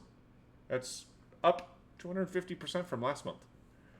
Those 5 monthly listeners, you guys have my heart. Yeah. Appreciate So, you guys. We love you. also, please remember to like, rate, subscribe, all that other good stuff. And please leave a comment. We'd love to hear what you guys think of the show and what your guys' opinion is on Sword Art Online, because I I am not the only one who thought that this show like was goated in the sauce. So I'm really interested to hear what people have to say about how we feel about SAO and for Slay the Princess as well. Um, and yeah, it should be a good time. And yeah, in the meantime, we'll see you in roughly a month. I will watch Invincible by then, and Thank you. yeah, it'll be a good time. And come back to I've see been fiending for more that conversation. more Momo. All right, see you Yes, guys. that's the main attraction. Yes.